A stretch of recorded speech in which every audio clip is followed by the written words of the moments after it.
Hello everyone, welcome to civic centre IAS. ఈరోజు మనము group 1 సంబంధించి ఎకానమీ క్లాస్ చూద్దాం. ఇండియన్ ఎకానమీ ఏ రకంగా జరుగుతుంది,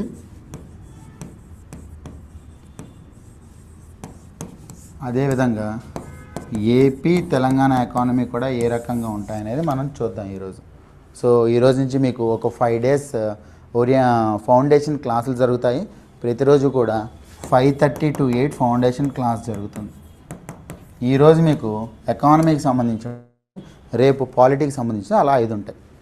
ఫస్ట్ మనం ఎకానమీ గురించి ముందుగా మాట్లాడుకోవాల్సింది ఆర్థిక వ్యవస్థ, అదేవిధంగా అర్థశాస్త్రం. మన టాపిక్ ఇదే కదా. సో దీంట్లో ఆర్థిక వ్యవస్థ అంటే ఏంటి, అర్థశాస్త్రం అంటే ఏంటి, మనకి ఎగ్జామ్లో ఏముంటుంది, ఆర్థిక వ్యవస్థ ఉంటుందో అర్థశాస్త్రం ఉంటుందో ముందుగా తెలుసుకోవాల్సింది ఇది.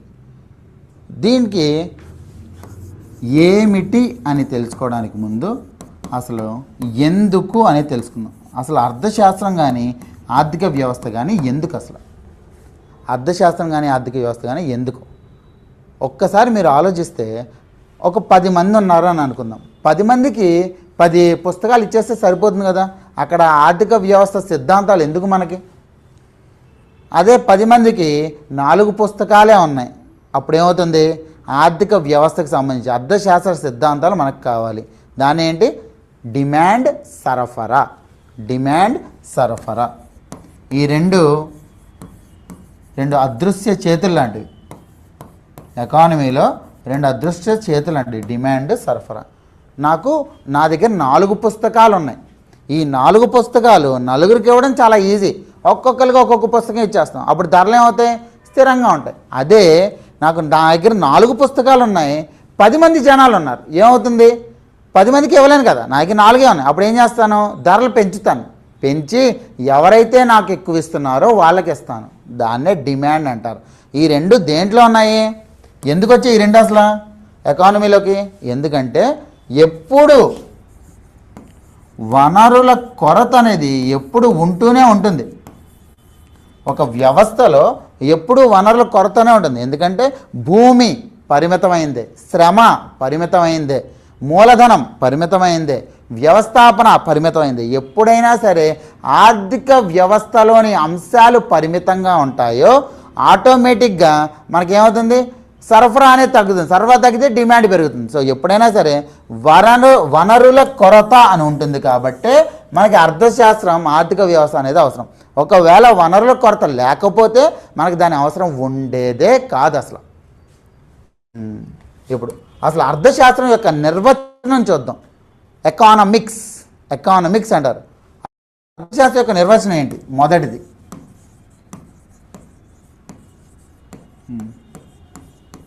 అసలు అర్థశాస్త్రం అంటే ఏంటి? ఎందుకంటే ముందు సబ్జెక్ట్ పేరుతో సహా నేర్చుకోవాలి మనం. శాస్త్రం అని ఉంది కాబట్టి ఖచ్చితంగా ఇది ఒక అధ్యయనం అని తెలుసుకుంటారు మీరు. ఫస్ట్ ఇది ఒక అధ్యయనం. దేనికి సంబంధించిన అధ్యయనం ఇది?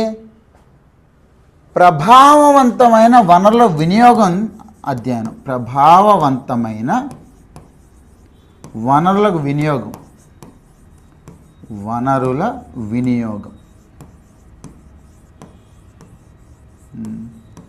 ఎందుకు అసలు ప్రభావవంతమైన వనరుల వినియోగం ఎందుకు సార్? ఉన్నట్టు వాడేస్తే సరిపోతుంది కదా. భూమి ఉంది, ఎంతమందికి అవసరమైతే అంతమంది పంచిపెట్టే సరిపోతుంది, మిగతా వాళ్ళని వదిలేసి ఏమవుతుంది?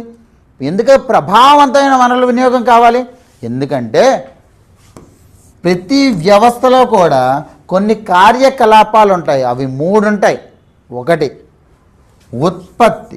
ఏ వ్యవస్థలో అన్నా ఉత్పత్తి లేనిదే మనకి వస్తు సేవలు అనేవి ఉండవు. ఉత్పత్తి అయిన ప్రతిదీ కూడా సరఫరా చేయాలి వినియోగదారుడి దగ్గరికి. సరఫరా తర్వాత దాని వినియోగం అవ్వాలి. ఈ 3 మీరు ఏ ఆర్థిక కార్యకలాపాన్నైనా పెట్టచ్చు. సో ఉత్పత్తి, సరఫరా, వినియోగం, ఈ 3 కార్యకలాపాలు మనకుంటాయి. తర్వాత సార్ ఇది ఓన్లీ మనము ఒక వ్యక్తిగతంగా చూస్తామా, పూర్తిగా వ్యవస్థకి చూస్తామా అంటే కొన్నిసార్లు వ్యక్తిగతంగా చూస్తాము, కొన్నిసార్లు వ్యవస్థీకృతంగా చూస్తాం. అంటే అర్థం ఏంటి? రెండిటికీ వర్తిస్తుంది ఇది. అర్థశాస్త్రం అనేది వ్యక్తిగతంగా చూస్తాము, అదేవిధంగా వ్యవస్థకి చూస్తాం. ఎప్పుడైనా ఒక వ్యవస్థకి కానీ అర్థశాస్త్రం మనం అమలుపరిచాము అంటే దాన్ని స్థూల అర్థశాస్త్రం అంటారు. అదే ఒక వ్యక్తిగతంగా చేశాము అంటే సూక్ష్మ అర్థశాస్త్రం అంటారు. అంటే అర్థశాస్త్రం యొక్క నిర్వచనం ఏంటి? అర్థశాస్త్రం అంటే ప్రభావవంతమైన వనరుల వినియోగంతో ఉత్పత్తి, సరఫరా మరియు వినియోగం అనేవి వ్యక్తిగతంగాను మరియు వ్యవస్థీకృతంగాను చేయడానికి ఉన్న అధ్యయనాన్నే మనం అర్థశాస్త్రం అంటాం. అలాంటి సిద్ధాంతాలనే మనం అర్థశాస్త్ర సిద్ధాంతాలు అంటాం. ఓకే, మొట్టమొదటిది ఏంటి? వనరుల వినియోగం ప్రభావవంతంగా ఉండాలి. దేనికోసం? ఉత్పత్తి, సరఫరా, వినియోగం కోసం. ఈ మూడే కార్యకలాపాలు ఉంటాయి. తర్వాత వ్యక్తిగతంగా ఉండొచ్చు, వ్యవస్థీకృతంగా ఉండొచ్చు, ఏ సరే. సార్ అర్థశాస్త్రం బాగానే ఉంది, మరి ఆర్థిక వ్యవస్థ ఏంటి సార్? మనం ఏం చదువుకుంటాం అసలు? ఆర్థిక వ్యవస్థ ఏంటి మరి?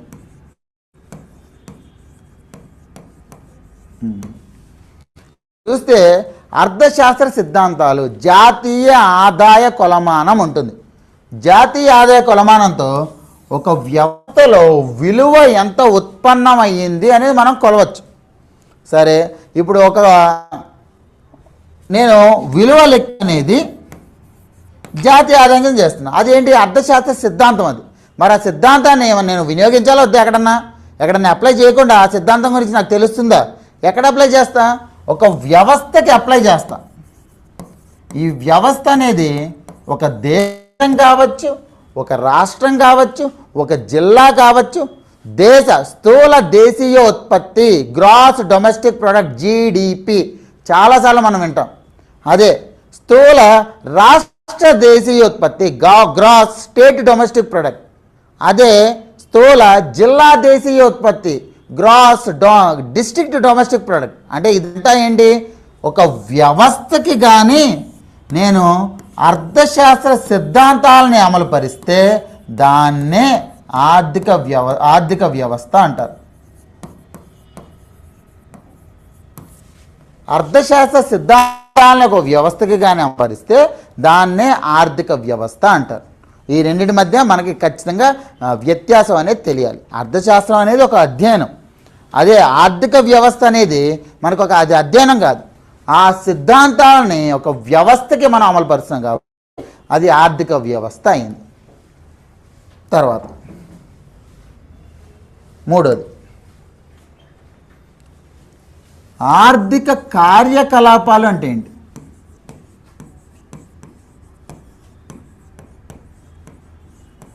ఇప్పుడే మొదలెట్టాను. అర్థశాస్త్రం అంటే ఏంటి సార్? మనం అర్థశాస్త్రం గురించి చదువుకుంటాం, ఆర్థిక వ్యవస్థ గురించి చదువుకుంటాం. ఎగ్జామ్లో మీకు గ్రూప్ 1లో ఎకానమీ ఉందా, ఎకానమిక్స్ ఉందా? ఎకానమీ ఉందా? మరి తేడా ఏంటి రెండింటికి? ఫస్ట్ అదే కదా కావాల్సింది. తేడా ఏంటి రెండింటికి? అవి వేరు. మళ్ళీ ఎకానమిక్స్లో వ్యక్తిగతంగా చదివితేనేమో అది మైక్రో ఎకానమిక్స్, సూక్ష్మ ఆర్థిక శాస్త్రం. అదే వ్యవస్థీకృతంగా జరిగితే అది మ్యాక్రో ఎకానమిక్స్, స్థూల అర్థశాస్త్రం. అది వేరు. కానీ ఇక్కడ ఎకానమీ ఏంటి, ఎకానమిక్స్ ఏంటి, మనం ఏది ఉపయోగిస్తాం? అర్థశాస్త్రం అంటే ఏంటి, ఆర్థిక వ్యవస్థ అంటే ఏంటి, రెండిట్లో మనం ఏది వినియోగిస్తాం? ఏది ఇప్పుడు మీకు ఎగ్జామ్లో ఉంది? రెండోనే? ఆర్థిక వ్యవస్థ మాత్రం ఉందా? ఆన్లైన్ స్టూడెంట్స్, నేను మిమ్మల్ని కూడా అన్మ్యూట్ చేస్తున్నాను, మీరు కూడా మాట్లాడండి.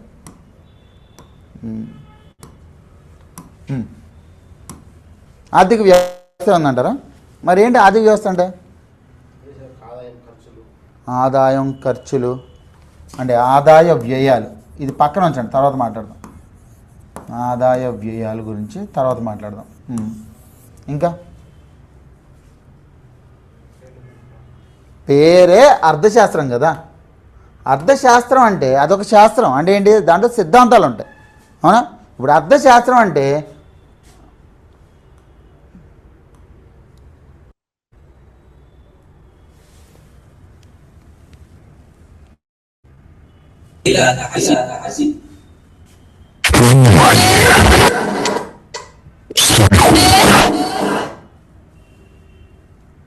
ఒక్క నిమిషం.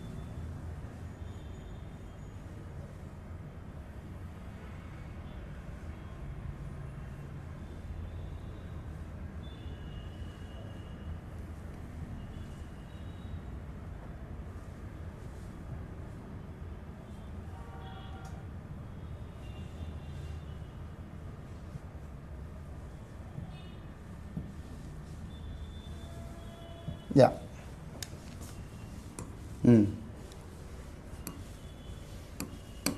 అర్థశాస్త్రం అంటే ఏంటి? అదొక శాస్త్రం అంటే ఏంటి? అదొక రకమైన అధ్యయనం. అది ఆ అధ్యయనం దేని గురించి? మనకి వనరుల కొరత అనేది ఉంటుంది. ఆ వనరుల కొరత ఉంటుంది కాబట్టే ప్రభావవంతమైన వనరుల వినియోగం అనేది మనం చేయాలి. దానికోసమే కదా అర్థశాస్త్రం కానీ ఆర్థిక వ్యవస్థ కానీ అందరికీ సమానంగా. ఇప్పుడు ఈ పెన్నులు ఉన్నాయి, ఈ పెన్ను ఒకటి ఉంది, మీరిద్దరు ఉన్నారు, ఇద్దరికి ఈ పెన్ను ఇవ్వాలంటే ఎలాగా? కుదరదు కదా. ఎవరైతే ఎక్కువ ఇస్తారో డబ్బులు వాళ్ళకే. అదే కదా ఆర్థిక వ్యవస్థ అంటే, అవునా కదా? అంటే వనరుల కొరత ఉండడం వల్లే మనకి ఆర్థిక వ్యవస్థ అనేది అమల్లోకి వస్తుంది. లేదంటే ఆర్థిక వ్యవస్థ వల్ల ఉపయోగం ఉంది? మార్కులు సంపాదించుకోవడానికి తప్ప. సరే, ఈ ప్రభావవంతమైన వనరుల వినియోగం అనేది ఉత్పత్తికి, సరఫరాకి, వినియోగానికి మూడింటికి సంబంధించి కావాలి. ఒక్క నిమిషం.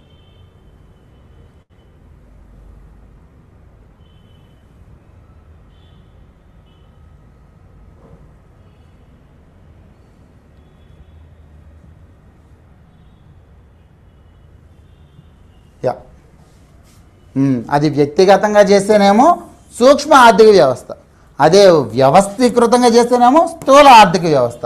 ఇది అర్థశాస్త్రం గురించి. మరి ఆర్థిక వ్యవస్థ అంటే ఏంటి? ఏవైతే అర్థశాస్త్ర సిద్ధాంతాలని మనొక వ్యవస్థకి కానీ అమలు పరుస్తామో దాన్ని ఆర్థిక వ్యవస్థ అంటారు. ఇప్పుడు జాతీయ ఆదాయ కొలమాన పద్ధతులు ఉన్నాయి. ఆ జాతీయ ఆదాయ కొలమాన పద్ధతులు మనం దేనికి వాళ్ళ జీడిపి ఉంది. జీడిపి మీరు వినే ఉంటారు. ఈ జీడిపి ఏంటి? భారతదేశానికి జీడిపి ఉంటుంది. అదే ఏపీకి, తెలంగాణకి జిఎస్డిపి ఉంటుంది. స్థూల రాష్ట్ర దేశీయ ఉత్పత్తి, స్థూల రాష్ట్ర దేశీయ ఉత్పత్తి. అదేవిధంగా జిల్లాలకి జీడిడిపి ఉంటుంది, స్థూల జిల్లా దేశీయ ఉత్పత్తి. అంటే అర్థం ఏంటి? దేశీయ ఉత్పత్తి అనేది ఒక అర్థశాస్త్ర సిద్ధాంతం అయితే అది ఒక వ్యవస్థకి అప్లై చేస్తున్నాం కాబట్టి అది ఆర్థిక వ్యవస్థ అయింది. ఇప్పుడు మనకి ఎగ్జామ్లో ఆర్థిక వ్యవస్థ గురించి ఉంటుంది, కానీ దాంట్లో ఇన్బిల్టే అర్థశాస్త్ర సిద్ధాంతాలన్నీ దానికి ఉంటాయి. కానీ అర్థశాస్త్ర సిద్ధాంతాలని అమాంతం డెప్త్గా వెళ్ళి చదువుకోం మనం. ఆ అర్థశాస్త్ర సిద్ధాంతాలు ఒక వ్యవస్థకి ఎంతవరకు మాత్రమే వర్తిస్తాయో అది మాత్రమే చదువుతాం. ఇప్పుడు ద్రవ్య సరఫరా ఉంది. ద్రవ్య సరఫరా అనేది భారతదేశంలో ఎంత ద్రవ్య సరఫరా ఉంది అంతే. ఆ ద్రవ్య సరఫరా విధానాలు ఏంటి అంతే. అదేవిధంగా ఆదాయ వ్యయాలు ఉన్నాయి. ఆదాయ వ్యయాలు భారతదేశ పరంగా ఏ రకంగా ఉన్నాయి, తెలంగాణ, ఏపీ పరంగా ఏ రకంగా ఉన్నాయి, అవి మనం చదువుకుంటాం. అర్థమైందా? తర్వాత ముఖ్యమైనది మనం తెలుసుకోవాల్సింది అసలు ఆర్థిక కార్యకలాపాలు అంటే ఏంటి? ఆర్థిక కార్యకలాపాలు అంటారు. ఎకనామిక్ యాక్టివిటీ అంటే ఏంటి అసలు? ఉత్పత్తి, సరఫరా, వినియోగం, ఈ మూడిట్లో ఏది చేసినా ఆర్థిక కార్యకలాపాలు. అంతేనా? ఉత్పత్తి, సరఫరా, వినియోగం, ఈ మూడిలో ఏం చేస్తే ఆర్థిక కార్యకలాపం. ఓకే, ఒక పని చేస్తాను నేను. భారతదేశ ప్రభుత్వం మనకి ప్రధానమంత్రి కిసాన్ యోజన కింద ఒక 6,000 రూపాయలు ఇస్తుంది. అది ఆర్థిక కార్యకలాపం కిందకు వస్తుందా? అదేవిధంగా మన అమ్మ ఇంట్లో వంట చేస్తుంది, అది ఆర్థిక కార్యకలాపం కిందకు వస్తుందా? మరి ఆర్థిక కార్యకలాపాలు అంటే ఏంటి మరి?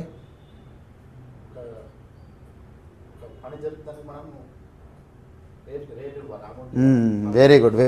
ఆర్థిక కార్యకలాపాలు దానికి రెండు ఉంటాయి. ఒకటి, అక్కడ పని జరగాలి,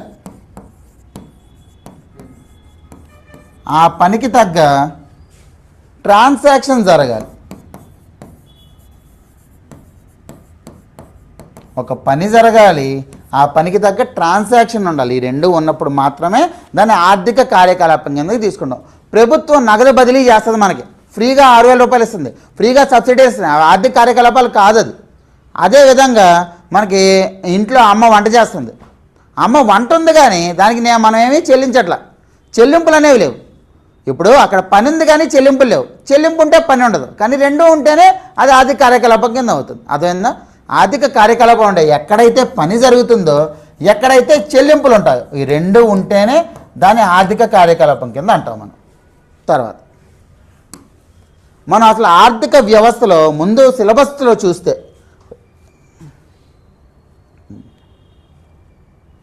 ఏపీ తీసుకున్నా, తెలంగాణ తీసుకున్నాం. ఫస్ట్ ఏపీ తీసుకుందాం. ఏపీలో భారతదేశ ఆర్థిక వ్యవస్థ యొక్క లక్షణాలు అడిగాడు. మొట్టమొదట భారతదేశ ఆర్థిక వ్యవస్థ యొక్క లక్షణాలు అడిగాడు, basic characteristics of Indian economy. తర్వాత జాతీయ ఆదాయం గురించి అడిగాడు, ఇదంతా ఏంటి ప్రిలిమ్స్ సిలబస్. తర్వాత భారతదేశ వ్యవసాయానికి సంబంధించి అడిగాడు.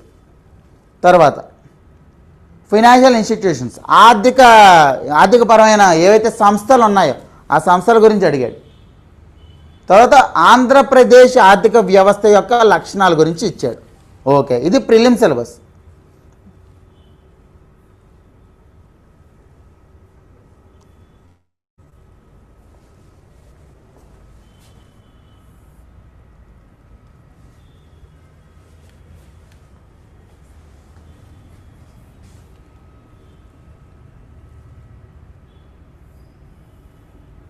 ఇప్పుడు main syllabus, major challenges of Indian economy, అంటే భారతదేశ ఆర్థిక వ్యవస్థ యొక్క ముఖ్యమైన సవాళ్ళు ఏంటివి, ఆ సవాల్లోనే అన్నీ వచ్చేస్తాయి.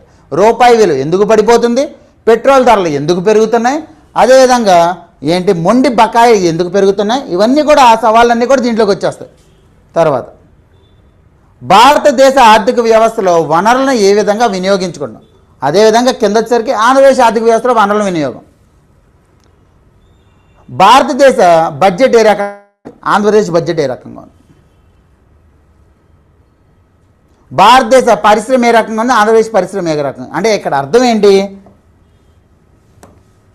మీకు ఎక్కడ చూసినా భారతదేశానికి సంబంధించిన అంశాలు ఉంటాయి, దాంట్లో ఆంధ్రప్రదేశ్కి సంబంధించి అంశాలు ఉంటాయి. ఏదైతే మనం భారతదేశానికి చదువుతామో అదే ఆంధ్రప్రదేశ్కి కూడా మనం అమలు పరుస్తూ చదువుతూ ఉంటాం. ఇప్పుడు తెలంగాణది ఒకసారి చూద్దాం.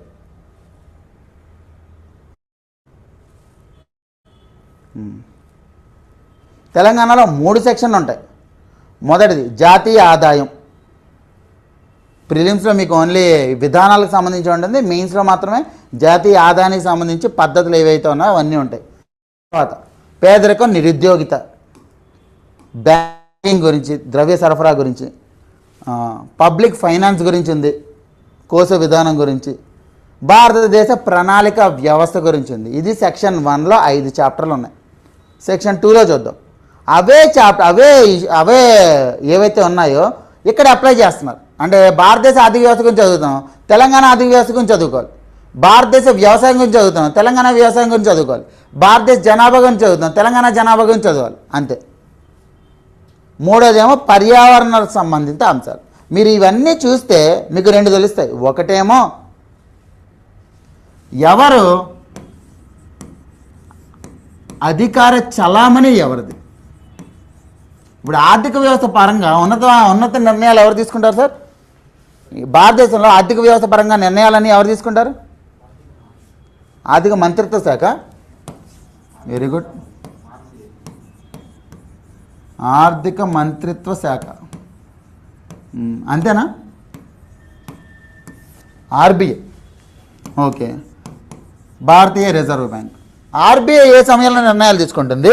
భారతదేశ మంత్రిత్వ శాఖ, దాన్ని ఏమంటారు, ఆర్థిక మంత్రిత్వ శాఖ ఏ సమయంలో నిర్ణయాలు తీసుకుంటుంది? అత్యవసర పరిస్థితుల్లో మాత్రం ఆర్థిక శాఖ వస్తుందా? ఓకే, ఆర్థిక మంత్రిత్వ శాఖ నిర్ణయాలు తీసుకుంటుంది, ఆర్బీఐ నిర్ణయాలు తీసుకుంటుంది, రెండు కూడా. ఆర్బీఐ ఏమో ద్రవ్య విధాన పరంగా నిర్ణయాలు తీసుకుంటుంది, ద్రవ్య విధానం. అదే ఆర్థిక మంత్రిత్వ శాఖ ఏమో కోశ విధానం పరంగా నిర్ణయాలు తీసుకుంటుంది. దీన్నే పబ్లిక్ ఫైనాన్స్ అంటారు.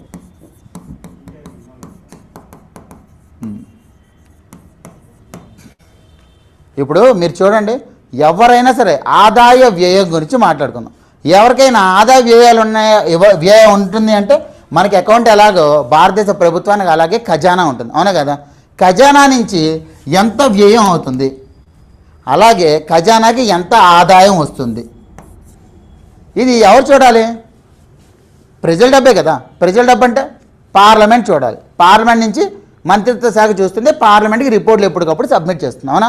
అంటే ఎప్పుడైనా సరే ఒక ఖజానాకి సంబంధించి ఆదాయం ఏ రకంగా ఉత్పత్తి అవుతుంది, వ్యయం ఏ రకంగా జరుగుతుంది, వీటి మీద నిర్ణయాలన్నీ కూడా ఆర్థిక మంత్రిత్వ శాఖే తీసుకుంటుంది. మరి ఇంకొక రకమైన నిర్ణయాలు ఏంటివి? ఆర్బీఐ తీసుకునే ద్రవ్య విధానం ఏంటి? ద్రవ్య విధానం అంటే ఇప్పుడు మీ చేతిలో కొన్ని 100 రూపాయలు ఉన్నాయి. భారతదేశ ఆర్థిక వ్యవస్థలో ఎంత నగదు అనేది ఉండాలి, భారతదేశ ఆర్థిక వ్యవస్థలో వడ్డీ రేట్లు ఏ రకంగా ఉండాలి. వడ్డీ రేట్లు పెంచితేనేమో జనాల దగ్గర డబ్బులు ఆగేస్తున్నాం, వడ్డీ రేట్లు తగ్గిస్తేనేమో జనాల దగ్గర డబ్బులు పెంచుతాం. ఎందుకంటే ఎప్పుడైతే వడ్డీ రేట్లు తగ్గుతాయో అప్పుడే కదా ఎక్కువ రుణాలు అనేది తీసుకుంటారు, ఎప్పుడైతే వడ్డీ రేట్లు పెరుగుతాయో రుణాలు తక్కువ తీసుకుంటారు. అవునా? మరి భారతదేశ ప్రభుత్వం ఏ రకంగా కోర్సు విధానాన్ని అమలుపరుస్తుంది? ఆదాయం పెంచాలంటే ప్రభుత్వం ఏం చేస్తుంది? పన్నులు విధిస్తుంది. ఆదాయం తగ్గించాలంటే పన్నులు తగ్గిస్తుంది. అవునా కదా? అంటే ఇక్కడేమో పన్నుల మీద ఎక్కువ ఉంటే ఇక్కడేమో వడ్డీ రేట్ల పైన ఎక్కువ ఉంటుంది. మీకు ఈ రెండు ఉన్నాయి, రెండు ఇంపార్టెంట్. బ్యాంకింగ్ వ్యవస్థలోనేమో మీకు ద్రవ్య విధానం మొత్తం వస్తుంది, అదే కోశ విధానం పబ్లిక్ ఫైనాన్స్లోనేమో మీకు మొత్తం కోశ విధానం గురించి మాట్లాడుకోవాలి. ఈ రెండు తేడా అది. తర్వాత ఇంకొకటి ఉంది దీంట్లో, వృద్ధి అంటున్నారు, అభివృద్ధి అంటున్నారు. తేడా ఏంటి రెండింటికి? వృద్ధి అభివృద్ధి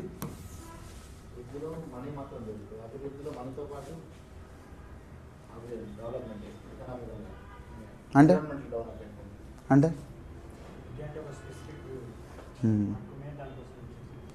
వృద్ధి అనేది మనకి పరిమాణాత్మకం, అంటే ఎంత పెరిగింది భారతదేశ ఆర్థిక వ్యవస్థ. వాస్తవ జీడిపి వృద్ధి రేటు 7.7% ఉంది అండి. ప్రపంచంలో కల్లా మన భారతదేశం వృద్ధి చెందినంత వేరే ఏ దేశం వృద్ధి చెందలేదు. అంటే అర్థం ఏంటి? మన భారతదేశం అంత పెద్ద ఆర్థిక వ్యవస్థ అని, అంతలా మన జీడిపి ఉంది అని. మరి దీంట్లో ఎప్పుడైతే వృద్ధి చెందుతుంది అని చెప్పానో దీంట్లో మనకి విద్య గురించి ఏమైనా తెలుస్తుందా? తెలియట్లేదు. దీంట్లో మనకి ఆరోగ్య సేవలు ఎలా ఉన్నాయో తెలుస్తున్నాయి? తెలియట్లేదు. దీంట్లో మనకి అసమానతలు ఎలా ఉన్నాయో తెలుస్తున్నాయి? తెలియట్లేదు. దీంట్లో మనకి పర్యావరణ కాలుష్యం ఎంత ఉందో తెలుస్తుందో? తెలియట్లేదు. అంటే అర్థం ఏంటి? ఇక్కడ కేవలం విలువ ఎంత ఉత్పత్తి అయ్యింది అని మాత్రం చూస్తున్నారు తప్ప ఉత్పత్తి అవ్వడం వల్ల ఎలాంటి ప్రభావాలు కలుగుతున్నాయని దీంట్లో ఎక్కడా తెలియట్లేదు మనకి. అవునా? కానీ అభివృద్ధిలో ఏంటి?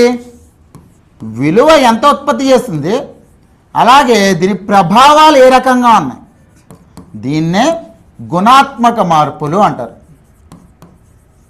ఇదేమో క్వాలిటీ చూస్తుంది, క్వాంటిటీతో పాటు క్వాంటిటీ అండ్ క్వాలిటీ. ఇదేమో క్వాంటిటీ మాత్రమే. ఎంత వృద్ధి చెందింది? 7.7% వృద్ధి చెందింది. భారతదేశ ఆర్థిక వ్యవస్థ జీడిపి అనేది $4.15 ట్రిలియన్. భారతదేశ ఆర్థిక వ్యవస్థ అనేది ప్రపంచవ్యాప్తంగా ఆర్థిక వ్యవస్థల్లో 6వ స్థానంలో ఉంది. అంటే బాగా అభివృద్ధి చెందుతున్నా, కానీ అక్కడ మనకి విద్య గురించి తెలియట్లేదు, ఆరోగ్యం గురించి తెలియట్లేదు, అదే రకంగా వలసల గురించి తెలియట్లేదు, అసమానతల గురించి తెలియట్లేదు. ఇవన్నీ కూడా అభివృద్ధి అంశాలు. అదేనా? ఇప్పుడు అభివృద్ధి అంశాల్లో అత్యంత ముఖ్యంగా మాట్లాడుకోవాల్సింది HDI, మానవాభివృద్ధి సూచి. మీకు ఇక్కడేమో GDP వస్తే, భారతదేశ స్థూల దేశీయోత్పత్తి అనే పదం వస్తే, ఇక్కడేమో HDI, మానవాభివృద్ధి సూచి వస్తుంది. మీరు మానవాభివృద్ధి సూచి చూస్తే మీకు 3 ఉంటాయి. ఒకటి జీడిపి మాట్లాడుకోవాలి, జీడిపికి సంబంధించి మాట్లాడుకోవాలి, అంటే విలువ ఎంత ఉత్పత్తి అయిందో తెలియాలి ఖచ్చితంగా. దాంతోపాటు విద్య ఏ రకంగా ఉంది, వైద్యం ఏ రకంగా ఉంది అనేది కూడా తెలుస్తుంది మనకి. అప్పుడు ఏంటది? గుణాత్మక మార్పేనా? ఇక్కడేమో పరిమాణాత్మక మార్పు, జీడిపి ఎంత వృద్ధి చెందింది అంతే. సరే, ఇప్పుడు మనకి భారతదేశ వృద్ధి రేటు, ఆ వాస్తవ వృద్ధి రేటు 7.7% అని చెప్పి ఉంది. ఈ వాస్తవ వృద్ధి రేటు ఏం చూస్తున్నాం మనం? భారతదేశ విలువ ఎంత పెరిగింది అనేది. అవునా? భారతదేశంలో ఆర్థిక కార్యకలాపాలు మనం ఎన్ని రకాలుగా మార్చచ్చు? ఒకటి ప్రాథమిక రంగం అనొచ్చు. ఎన్ని రంగాలు ఉంటాయి? మన ప్రాథమిక రంగం ఉంటుంది. తర్వాత ప్రాథమిక రంగంతో పాటు ద్వితీయ రంగం ఉంటుంది.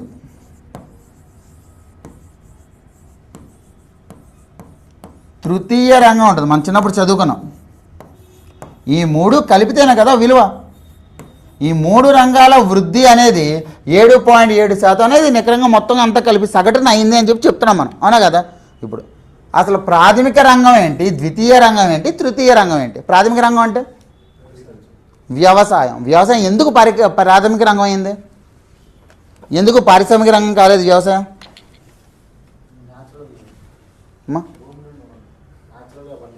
అయితే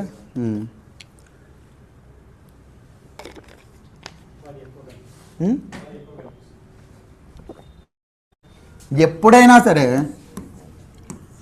సహజ వనరుల్ని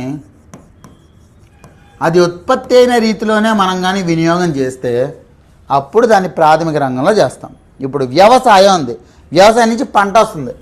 ఆ పంటని మనం ఏమైనా చేస్తున్నాం, డైరెక్ట్గా వాడుకుంటున్నామా? వాడుకుంటున్నాక బియ్యాన్ని.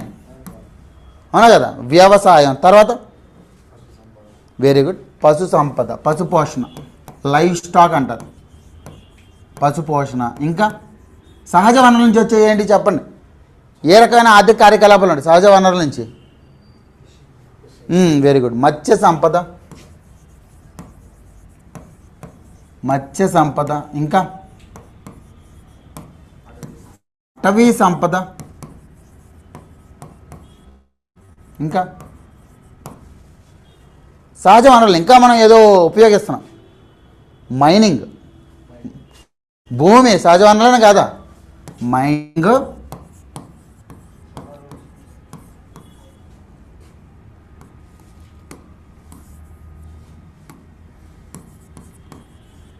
క్వారీయింగ్,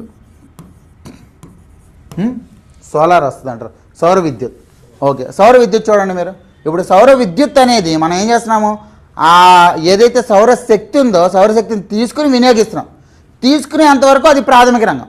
అదే తీసుకుని మనం ప్రాసెస్ చేసి వినియోగిస్తున్నాం అంటే అదేంటి? పారిశ్రామిక రంగం అయిపోయింది. మళ్ళీ మనం తీసుకుని లెక్కించగలం సౌరశక్తిని? లెక్కించలేము. సౌరశక్తిని మనం ఏమైనా ఏంటి గను తవ్వుతున్నామా? తవ్వట్లేదు. సౌరశక్తి వచ్చేస్తుంది, అందువల్ల దాన్ని మనం లెక్కించలేం. ఒకవేళ సౌరశక్తిని లెక్కించగలిగితే అది ప్రాథమిక రంగమే. సౌరశక్తిని లెక్కించలేం కాబట్టి అది ప్రాథమిక రంగంలోకి రావట్లేదు. కానీ సౌరశక్తి సౌర విద్యుత్ కింద మారుతుంది చూడండి. ఆ విద్యుత్ గురించి మాట్లాడి నెక్స్ట్ దాంట్లో మాట్లాడుకుందాం. అర్థమైందా? అది ఇవన్నీ కూడా కలిపి ప్రాథమిక రంగంలోకి వస్తున్నాయి. ఎందుకంటే ఇవన్నిట్లోనూ సహజ వనరుల వినియోగం అనేది ఎక్కువ ఉంది. మరి ద్వితీయ రంగం అంటే ఎందుకైంది పరిశ్రమ ద్వితీయ రంగంలో? ఉత్పత్తి అయిన సహజ వనరుల్ని ముడి సరుకులా వాడుకొని మనం ప్రాసెస్ చేస్తాం. ప్రాసెస్ చేస్తే అది ద్వితీయ రంగంలోకి వస్తుంది. ఉదాహరణలు తయారీ, మ్యానుఫ్యాక్చరింగ్. తయారీలో ఏం చేస్తాము? మనం తవ్విన ఐరన్ ఓర్ని తీసుకుంటున్నాం, ఇనుప ఖనిజాన్ని తీసుకుని ఇనుప ఖనిజాన్ని పూర్తిగా క్లీన్ చేసి దాని నుంచి వస్తువులు తయారీ చేస్తున్నాం. అవునా కదా? అందుకే తయారీ. ఇంకా సహజ వనరులను ముడి సరుకుల్లో తీసుకుని మనం తయారీ చేసేది ఏమున్నాయో చెప్పండి నాకు. బొగ్గు తీసుకుని ఏం చేస్తాం? విద్యుత్. అదేవిధంగా సౌర విద్యుత్. సౌరశక్తి తీసుకున్నాం, తీసుకుని దాని నుంచి విద్యుత్ని ఉత్పత్తి చేస్తున్నాం. అంటే విద్యుత్ అనేది ద్వితీయ రంగంలోకి వస్తుంది. తర్వాత వెరీ గుడ్, వెరీ గుడ్, నిర్మాణం. నిర్మాణం. తర్వాత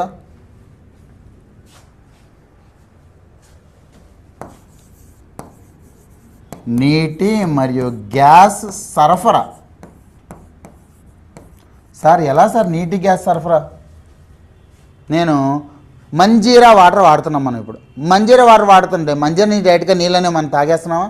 లేదు. మంజీరా నుంచి వచ్చి ఆర్ఓలో అది ప్యూరిఫై అయ్యి వాటర్ సప్లై పైపుల నుంచి మనకు వస్తుంది. అవునా కదా? ఇదంతా కూడా ప్రాసెస్ అయినా కదా? ఈ ప్రాసెస్ అంతా ఉంది కాబట్టి నీటి మరియు గ్యాస్ సరఫరా. గ్యాస్ని ఎలా వాడతాం? డైరెక్ట్గా వాడేస్తున్నామా? గ్యాస్ని, న్యాచురల్ గ్యాస్ని తీసుకుని దాని ఒక సిలిండర్లో మొత్తం కూడా ప్రెషర్ పెట్టి చేసి అప్పుడు మనకి సప్లై చేస్తున్నారు. అవునా కదా? అదేవిధంగా పైప్ న్యాచురల్ గ్యాస్ ఉంటుంది. గ్యాస్ని అంతా తీసుకుని దాన్ని పైప్ లైన్ ద్వారా సప్లై చేస్తాం, అవునా కదా? ఇదంతా కూడా సరఫరా అనేది ప్రాసెసే కదా, అందుకే అది ద్వితీయ రంగంలోకి వచ్చాయి. మరి తృతీయ రంగం ఏంటి? మరి సేవారంగం. అసలు ముందు మనం వస్తువులు అంటే ఏంటి, సేవలు అంటే ఏంటి? వస్తువులు అంటే ఏంటి, సేవలు అంటే ఏంటి? వస్తు సేవల గురించేగా మనం మాట్లాడుకునేది. వస్తు సేవల ఉత్పత్తి, సరఫరా, వినియోగం, అంతే. Very good, very good. ఇప్పుడు వస్తువులు అనేవి మనం చేత్తో ముట్టుకుని చూడగలిగే, ఇది కూడా ఉత్పత్తి అవుతుంది. అదేవిధంగా సేవలు, ఐటీ సేవలు. ఇప్పుడు ఐటీ సేవలు అనేవి మనకి కంటికి కనిపిస్తున్నాయి, మనం ముట్టుకోగలుగుతున్నాం, ముట్టుకోలేకపో, కానీ ఉత్పత్తి అవుతున్నాయి, ఉత్పత్తి అవుతున్నాయి. అలాంటి వాటిని అంటే కంటికి కనపడినవి.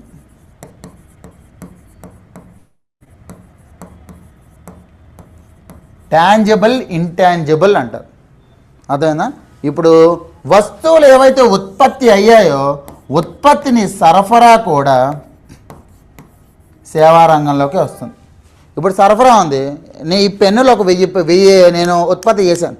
పెన్నులు అనే వస్తువులేనా? సరే, ఈ పెన్నులు ఉత్పత్తి చేసి నేను వినియోగదారుడి దగ్గరికి చేర్చాలి, కన్జ్యూమర్ దగ్గరికి చేర్చాలి. ఎలా చేరుస్తాను? ట్రాన్స్పోర్ట్ ద్వారా చేర్చుతాను. ట్రాన్స్పోర్ట్ అనేది మనకు కనిపిస్తుందా? లారీ కనిపిస్తుంది, ట్రాన్స్పోర్ట్ కనిపించట్లా. ట్రాన్స్పోర్ట్ అనేది సేవల కిందకు వస్తుంది, అదేనా? అది రవాణా అనేది రవాణా సేవలు, అదేనా? అది ఇప్పుడు ఏమేమి ఉన్నాయి తృతీయ రంగంలో చెప్పండి. మొదటిది రవాణా చెప్పేసుకున్నాం. ఇంకా ఐటీ, వెరీ గుడ్. ఐసీటీ వేసుకోండి, కమ్యూనికేషన్ సేవలు, ఐటీ సేవలు, ఇన్ఫర్మేషన్ సేవలు, కమ్యూనికేషన్ సేవలు. ఇంకా అమ్మా ఎలక్ట్రానిక్స్ ఏంటిది? ఉత్పత్తి, అవి ద్వితీయ రంగం కదా. ఏం చేస్తున్నాం? సిలికాన్ తీస్తున్నాం, సిలికాన్ నుంచి సెమీ కండక్టర్లు చేస్తున్నాం, ఎలక్ట్రానిక్స్ ఉత్పత్తే కదా. సిలికాన్ అనేది సహజ వనరులు, దాని నుంచి ఎలక్ట్రానిక్స్ ఐటమ్స్ చేస్తున్నాం, అంటే అదేంటిది? ద్వితీయ రంగంలోకి వచ్చేస్తాం, తయారీ రంగంలోకి. ఇంకా హోటల్స్, వెరీ గుడ్. అంటే ఏంటిది అది? హాస్పిటాలిటీ.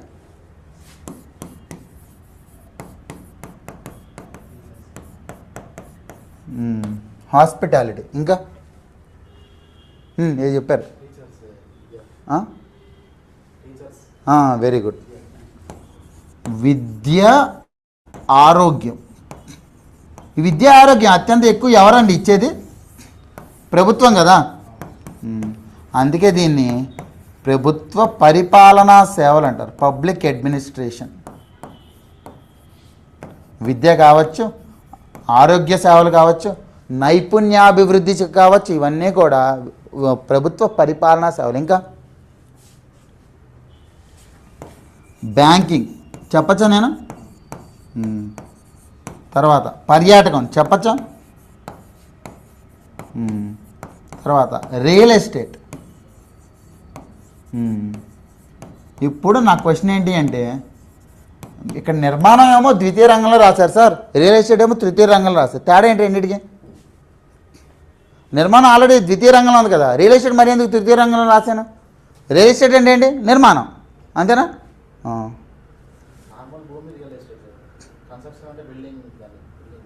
అంటే ఒక బిల్డింగ్ కావచ్చు, ఒక భూమి కావచ్చు, ఆ బిల్డింగు భూమిలో నిర్మాణం చేపడితే ఏదైనా బిల్డింగ్ ఉంటే అది కడుతున్నాం, కట్టడాలు ఉంటే అది ద్వితీయ రంగం, కట్టిన దాన్ని అమ్మినా కొన్నా తృతీయ రంగం. రియల్ ఎస్టేట్ అంటే కట్టడం కాదు, అమ్మడం కొండం. రియల్ ఎస్టేట్ అంటే అమ్మడం కొండం, తృతీయ రంగంలోకి వచ్చాయి. అవునా? అర్థమైందా? ఇంకా పరిశోధన, పరిశోధన తృతీయ రంగంలోకి వస్తుందా? ఇంకా స్టార్టప్లు, అంకుర సంస్థలు, అంకుర సంస్థలు దేనికి ఎందుకు వస్తాయి? తృతీయ రంగంలోకి వస్తాయి. అంకుర సంస్థలో ఏంటి ఇంపార్టెంట్? ఒకడే ఉంటాడు, ఎంటర్ప్రెన్యూర్ అంటాడు వాడు, అవునా? వాడిని ఏమంటారు తెలుగులో? వ్యవస్థాపన. వ్యవస్థాపన ఇది కూడా తృతీయ రంగంలోకి వస్తుంది. అంటే ఎవరైతే సీఈఓ ఉన్నారో, సీఈఓ డెసిషన్ తీసుకుంటున్నారు, డెసిషన్ నీకు కనిపిస్తుందా? కనిపించట్లేదు, అమలు పరుస్తున్నారు. అదేవిధంగా చైర్మన్ ఏదో ప్లానింగ్ చేశాడు, ఆ ప్లానింగ్ అనేది నీకు కనిపిస్తుందా? ప్రణాళిక రచించాడు, కనిపిస్తుందా? కనిపించట్లేదు, అమలు పరుస్తున్నాడు. అదేనా? ఇదంతా వ్యవస్థాపన కిందకు వస్తాయి. ఇప్పుడు మీరు చూడండి, ప్రాథమిక ద్వితీయ రంగాలేమో చాలా తక్కువ ఉంటాయి, 5 ఉంటాయి. అదే తృతీయ రంగం ఏమో చాలా ఎక్కువ ఉన్నాయి. అంటే పర్యాటకంలో ఉన్న వ్యక్తి దగ్గర నుంచి, రవాణాలో ఉన్న ఒక డ్రైవర్ దగ్గర నుంచి, వాడు ఉత్పత్తి చేసిన దాని దగ్గర నుంచి, ఒక పరిశోధనాపరంగా ఒక సైంటిస్ట్ చేసింది కూడా తృతీయ రంగంలోనే ఉంది. అంటే ఎంత రేంజ్ ఉంది, ఎంత ఎక్కువ అసలు ఎందుకు క్లాసిఫై చేస్తారు సార్ 3 రంగాల కింద? ఎందుకు ఒక వ్యత్యాసం చూపిస్తారు? రంగాల వారీగా ఎందుకు క్లాసిఫై చేస్తారు? ఎప్పుడైనా సరే ఏ రంగం నుంచి ఎంత ఉత్పత్తి అవుతుంది, ఆ రంగానికి ఏ రకమైన విధానాలు అమలుపరచాలి, ఆ రంగం ఎందుకు కొంచెం కుంటుపడిపోయింది, అది తెలుసుకోవడానికే కదా. మరి ఎప్పుడైతే ఒక పర్యాటకం చేసే వ్యక్తి దగ్గర నుంచి ఒక రీసెర్చ్ సైంటిస్ట్ వరకు ఒక దాంట్లో పెట్టేస్తున్నానో, నాకు విధానాన్ని అమలుపరచడానికి వీలవుతుందా? వీలవ్వదు. అందుకే ఇటీవల కాలంలో ఏం చేశారు అంటే, ఆ 3 కాకుండా ఇంకా ఐక్యరాజ్య సమితి దాన్ని అప్రూవ్ చేయలేదు సార్, ఇటీవల కాలంలో అనుకుంటున్నారు. క్వాటర్నరీ రంగం అంటారు, అదేవిధంగా క్వీనరీ రంగం అంటారు. ఈ 2 రంగాలు అనేవి ఇదివరకటి కాలంలో వచ్చాయి. క్వాటర్నరీ రంగం అంటే ఏవైతే వైట్ కాలర్ జాబ్స్ అంటారు, పరిశోధన రకమైన పరిశోధన మరియు ఆవిష్కరణ.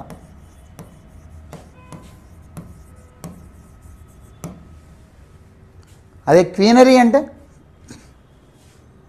వ్యవస్థాపన. అంటే పనిచేసేవాడికి పని కల్పించండి ఒకే దగ్గర పెడతామా? పెట్టాం. ఇటీవల కాలంలో స్టార్టప్లు పెరిగాయి ఇండియాలో.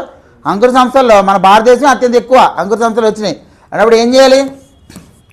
వ్యవస్థాపన అనేది సెపరేట్గా లెక్కించి దీనికి సంబంధించిన విధానాలు తీసుకురావాలి వద్దా? అందుకే క్వీనరీ రంగాన్ని సెపరేట్ చేస్తున్నారు. అదేనా? ఇలా మనకి 3 రంగాల నుంచి ఉత్పత్తి అయిన విలువని మొత్తం జోడిస్తే భారతదేశ జీడిపి అనేది మీకు వచ్చేస్తుంది. తర్వాత మనకి ఎన్ని రకమైన విధానాలు ఉన్నాయి సార్? ఆర్బీఐ అమలు చేసే విధానం, ప్రభుత్వం అమలు చేసే విధానం, అంతేనా? ఆర్బీఐ అమలు చేస్తేనేమో దాన్ని ద్రవ్య విధానం అంటాం, అదే ప్రభుత్వం అమలు చేస్తేనేమో కోశ విధానం అంటాం. అదే పబ్లిక్ ఫైనాన్స్, కోశ విధానం. కోశ విధానం ఏం కావాలి సార్? ఆదాయ వ్యయాలు, అంతేనా? ఆదాయ వ్యయాలు, వ్యయం. ఒకవేళ ఆదాయం కంటే వ్యయం ఎక్కువ ఉంటే ఏం చేయాలి? అప్పు తెచ్చుకోవాలి. రుణాలు. ఈ 3 కూడా ప్రభుత్వ విధానం, ప్రభుత్వ కోశ విధానానికి సంబంధించి. అసలు ఈ 3 చెప్పాలి అంటే ఆదాయ వ్యయ లెక్కలు ఎక్కడ తెలుస్తుంది సార్ మనకి? ప్రభుత్వం యొక్క ఆదాయం ఎంత, వ్యయం ఎంత ఎలా తెలుస్తుంది మనకి? బడ్జెట్. ఇప్పుడు వచ్చాం అసలైన టాపిక్లోకి. బడ్జెట్. అసలు బడ్జెట్ అంటే ఏంటి సార్? ఆదాయ వ్యయాల పద్దు. ఆదాయ వ్యయాల పద్దు.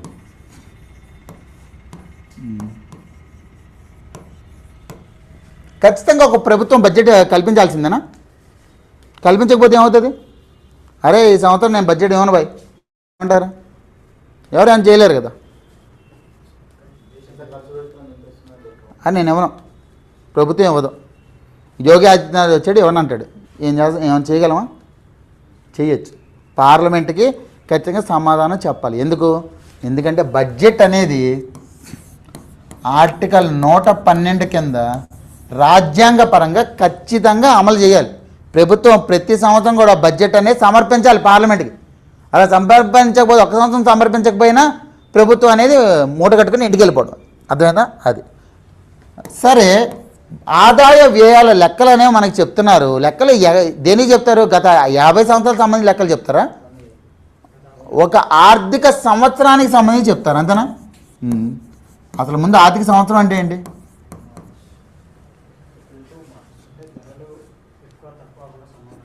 ఆర్థిక సంవత్సరం అంటే ఏంటి? ఆధారిత సంవత్సరం వేరు, ఆర్థిక సంవత్సరం వేరు. మీరు ఆధారిత సంవత్సరం గురించి చెప్తున్నారు, ధరలు ఎక్కువ తక్కువ లేకుండా. అది ఆర్థిక సంవత్సరం అంటే ఏంటి? ఏప్రిల్ 1వ తారీఖు నుంచి మార్చి 31వ తారీఖు వరకు ఈ 12 నెలలని ఆర్థిక సంవత్సరం అంటారు. అసలు మనం ఏప్రిల్ ఎందుకు స్టార్ట్ చేసాం సార్? క్యాలెండర్ సంవత్సరం. క్యాలెండర్ సంవత్సరం అంటే జనవరి 1 నుంచి డిసెంబర్ 31. మరి క్యాలెండర్ సంవత్సరం తగ్గట్టే ఆర్థిక సంవత్సరం పెట్టుకోవచ్చు కదా. అమెరికాలోను యూరోప్లోనూ అదే చేస్తున్నారు కదా. మనం ఎందుకు తేడాగా పెట్టుకున్నాం ఏప్రిల్ నుంచి మార్చికి?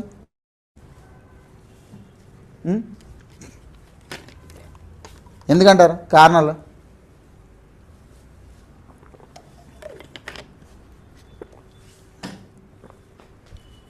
అదే ఆచరిస్తున్నాం. ఎందుకు ఆచరిస్తున్నాం? ఇప్పుడు మీరు చూడండి, మనకి స్వాతంత్రం ఎప్పుడు వచ్చింది సార్?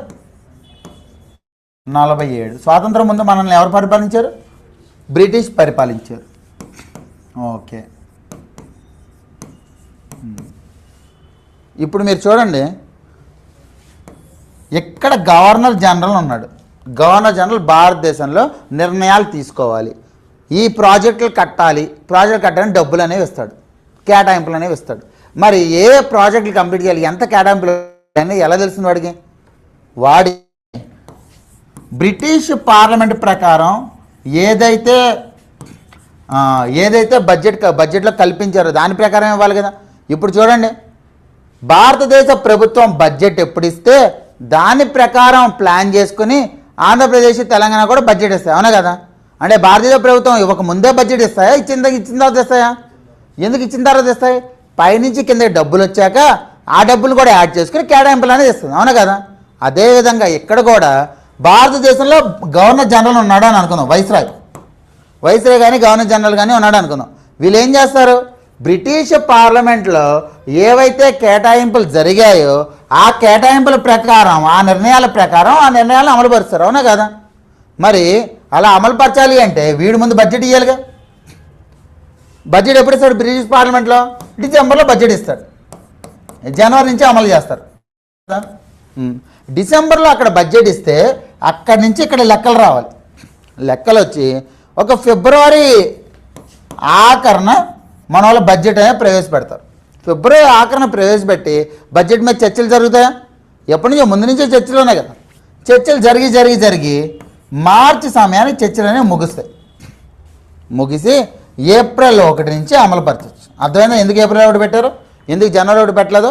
ఎందుకంటే మనది వలస దేశంగా ఉన్నప్పుడు బ్రిటిష్ పార్లమెంట్ చెప్పినట్టు మనం నడుచుకోవాలి. అందుకే ట్రెడిషనల్గా మనం అదే విధంగా మనం ఫాలో అవుతున్నాం. కానీ 2016లో ఒక మార్పు వచ్చింది. ఏంటది? ఫిబ్రవరి 28వ తారీఖు నుంచి ఫిబ్రవరి 1వ తారీఖుకి బడ్జెట్ మార్చేసాం. ఇప్పుడు బడ్జెట్ ఎప్పుడు వస్తుంది సార్? ఫిబ్రవరి 1వ తారీఖు వస్తుంది. ప్రతి సంవత్సరం ఫిబ్రవరి 1వ తారీఖు బడ్జెట్ అనేది వస్తుంది మీకు.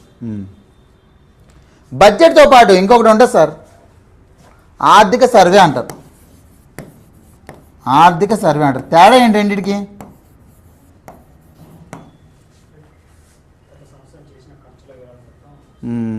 బడ్జెట్ అంటేనేమో వచ్చే సంవత్సరానికి కేటాయింపులు ఏ రకంగా ఉన్నాయి, ఆర్థిక సర్వే ఏమో గత సంవత్సరం ఏ రకంగా మనం అమలుపరిచాము, గత సంవత్సరం ఎంత విలువ అనేది మనం ఉత్పత్తి చేయగలిగాం, గత సంవత్సరం పన్ను ఆదాయం ఎంత, గత సంవత్సరం లెక్కలేంటి అనేది ఇస్తారు, అవునా కదా? ఇప్పుడు సర్వే అవ్వడం ఖచ్చితంగా ఇవ్వాలా? ఇదేమో వ్యయం, ఇది ఆదాయ వ్యయాలు. సర్వే అవ్వడం మ్యాండేటరీ కాదు. దీంట్లో చూపించారనుకో సర్వే అవ్వకర్లా, బడ్జెట్ అనేది ఇచ్చుకోవచ్చు. అందుకే ఇటీవల కాలంలో ఏపీ గవర్నమెంట్ అనేది సర్వే అనేది రిలీజ్ చేయాల. మొన్న ఏదో సర్క్యులేట్ అవుతుంది, అది నిజమైందో కాదో మనకు తెలియదు, ఎందుకంటే వెబ్సైట్లో ఎక్కడ కూడా ఇవ్వలేదు అది. సార్ ఒక ఆర్థిక సంవత్సరం అంటేనేమో ఏప్రిల్ 1 నుంచి మార్చి 31 దాకా అన్నారు. కానీ బడ్జెట్ ఎప్పుడు వస్తుంది? ఫిబ్రవరి 1వ తారీఖు వస్తుంది, అవునా? బడ్జెట్ కంటే ఒక రోజు ముందు సర్వే వస్తుంది. సర్వే ఎప్పుడు వస్తుంది? జనవరి 31వ తారీఖు లేదా ముందు వర్కింగ్ డే వస్తుంది. అంటే ఇక్కడ ఒక ఆర్థిక సంవత్సరం అనేది ముగియక ముందే దానికి సంబంధించి నివేదిక ఇచ్చేస్తున్నారు, అవునా కదా? ఎలా ఇస్తారు ఆ నివేదిక? సంవత్సరం ఏంటి? ఆర్థిక సంవత్సరం ఏప్రిల్ 1 నుంచి మార్చి 31 దాకా. మరి ఏప్రిల్ 1 నుంచి మార్చి 31 దాకా ఉంటే జనవరి 31న ఎలా వచ్చేస్తుంది సర్వే? ఎలా అమ్మా?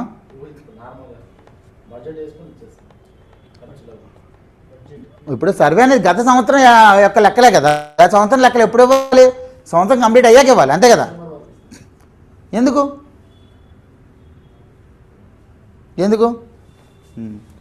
అప్పుడే మనకి అంచనాలు అనేవి వస్తాయి. ఎప్పుడూ కూడా డేటా ఎందుకు అవసరం? డేటా ఆధారితంగా మనం విధానాలనే అమలుపరచాలి. ఇప్పుడు డేటా ఆధారంగా వ్యవసాయంలో ఉత్పత్తి చాలా తగ్గిపోయిందని అనుకుందాం. అప్పుడు వ్యవసాయం మీద చాలామంది ఆధారపడి ఉన్నారు కదా, మరి ఉత్పత్తి తగ్గిపోతే వాళ్ళకి ఆదాయాలు తగ్గిపోయినాయా? మరి ఏం చేయాలి? మనం వ్యవసాయ విధానాలనే అమలుపరచాలి, అవునా కదా? అదే పారిశ్రామిక పరంగా ఎగుమతులు దిగుమతులు తగ్గిపోయి మనం ఏం చేయాలి? పారిశ్రామిక పరంగా ఎలాంటి విధానాలు అమలుపరచాలి? అంటే ఆ విధానాలను అమలుపరచాలంటే దానికి సంబంధించి ఎంత విలువ ఉత్పత్తి అయిందో మనకు తెలియాలా లేదా? అందుకోసమే ఇది రకరకాల అంచనాలు అనేవి ఇస్తాం, వీటిని ఎస్టిమేట్స్ అంటాం. ఇవి ఎన్ని రకాల అంచనాలు ఉన్నాయి, ఇవి మీకు బడ్జెట్ సర్వే చదవడానికి బాగా ఉపయోగపడతాయి. నార్మల్గా మీ క్లాసులు స్టార్ట్ అవ్వకముందే బడ్జెట్ సర్వే చదవడానికి ఎప్పుడన్నా రిపోర్ట్ రిలీజ్ అవుతుంది, ఈ అంచనాలు అనేవి ఖచ్చితంగా ఉపయోగపడతాయి బాగా. ఎన్ని రకాల అంచనాలు ఉన్నాయి, ఏంటివా అంచనాలు? మొదటిది అమ్మా ముందస్తు అంచనాలు. ముందస్తు అంచనాలు, దీన్నే ఇంగ్లీష్లో అడ్వాన్స్డ్ ఎస్టిమేట్స్ అంటారు. ముందస్తు అంచనాలు అంటే ఏంటి? ముందస్తు అంచనాలు అంటే ముందే ఇచ్చేసాడు. ఎందుకు ముందే ఇచ్చేసాడు? ఇప్పుడు మార్చి 31వ తారీఖు ఆర్థిక సంవత్సరం పూర్తవుతుంది అంటే ఫిబ్రవరి 1వ తారీఖుకే లెక్కలు ఇచ్చేస్తున్నారు, జనవరి 31 తారీఖే, అవునా కదా? అంటే పూర్తి కాకముందే ఇస్తున్నారు కాబట్టి ముందస్తు అంచనాలు. పూర్తి కాకముందే ఎప్పుడు ఇస్తారు? దేనికి సంబంధించి ఇస్తారు? 3 త్రైమాసికాలకి సంబంధించి. ఒక త్రైమాసికం అంటే ఎన్ని నెలలు సార్? త్రైమాసికం. త్రై అంటే 3 మాసాలు కలిపితే ఒక త్రైమాసికం. అలా ఎన్ని త్రైమాసికాలు ఉంటాయి ఒక ఆర్థిక సంవత్సరంలో? 12కి ఒక్కొక్కటి 3 త్రైమాసికాలు, ఒక్కొక్కటి 3 నెలలు. అంటే ఎన్ని వస్తాయి? 4 త్రైమాసికాలు వస్తాయి. Q1, Q2, Q3, Q4 quarters అంటారు వాటిని. Q1 ఎప్పటి నుంచి స్టార్ట్ అవుతుంది? ఎప్పుడైతే ఆర్థిక సంవత్సరం మొదలైందో అప్పటి నుంచి, ఏప్రిల్ నుంచి స్టార్ట్ అవుతుంది. ఏప్రిల్ నుంచి జూన్కి, జూలై నుంచి సెప్టెంబర్కి, అక్టోబర్ నుంచి డిసెంబర్కి, చివరిదేమో జనవరి నుంచి మార్చికి. ఇలా 4 త్రైమాసికాలు అనేవి మనకు ఉంటాయి. ఈ 4 త్రైమాసికాల్లో ఇక్కడ వరకు అవుతుంది మనకి బడ్జెట్ వచ్చే సమయానికి, అక్కడ వరకు అవుతుంది, అవునా? దాని తర్వాత ఏంటి? Q4 అనేది మనకి కంప్లీట్ కాలేదు, అంటే 3 క్వార్టర్లు కంప్లీట్ అయినాయి, 3 త్రైమాసికాలు కంప్లీట్ అయినాయి. ఇప్పుడు మరి చూడండి, 3 త్రైమాసికాలకి 9 అనేది 9 రూపాయలు విలువ మీరు జనరేట్ చేస్తే 4 త్రైమాసికాలకి ఎంత విలువ జనరేట్ అయింది? ఎలా చెప్పారు? సగటున 3 నెలలకి 3 రూపాయలు ఉత్పన్నం అయింది కదా, 4వ నెలకు కూడా సగటున అది వేశారు, అవునా కదా? అంతేనా? ఇప్పుడు అదే విధంగా 3 త్రైమాసికాల డేటా మనం తీసుకుంటాం. తీసుకొని గత సంవత్సరం వృద్ధి రేటు ఎంత ఉందో వేస్తాం. వేసి 4వ త్రైమాసికానికి సంబంధించి డేటా అనేది ఇస్తాం. అప్పుడు ఏమైంది? అంచనాలు ఇస్తున్నాం, అంతప్ప అసలైన లెక్కలు కాదు, అంచనాలు ఇస్తున్నాం. అందుకే 9 నెలల డేటా అక్కడ తీసుకుంటాం. దాన్ని అందుకే ముందస్తు అంచనాలు అన్నారు. అదేనా? ఈ ముందస్తు అంచనాలు ఎప్పుడు ఇస్తారు? వచ్చే బడ్జెట్లో ఇస్తారు. అంటే ఇది ఈ సంవత్సరం పేరేంటి సార్? 2026-27 ఆర్థిక సంవత్సరం, అవునా కదా? 26 నడుస్తుంది, 26 ఏప్రిల్ నుంచి 27 మార్చి వరకు ఒక ఆర్థిక సంవత్సరం. ఈ ఆర్థిక సంవత్సరం ముందస్తు అంచనాలు ఎప్పుడు ఇస్తారు? 27 జనవరి 31 తారీఖు ఇచ్చేస్తారు, అవునా కదా? అది సర్వేలో ఇస్తారు. బడ్జెట్లో ఇచ్చే అంచనాలు వేరు, మరి అది మాట్లాడుకుందాం తర్వాత. రెండోది తాత్కాలిక అంచనాలు.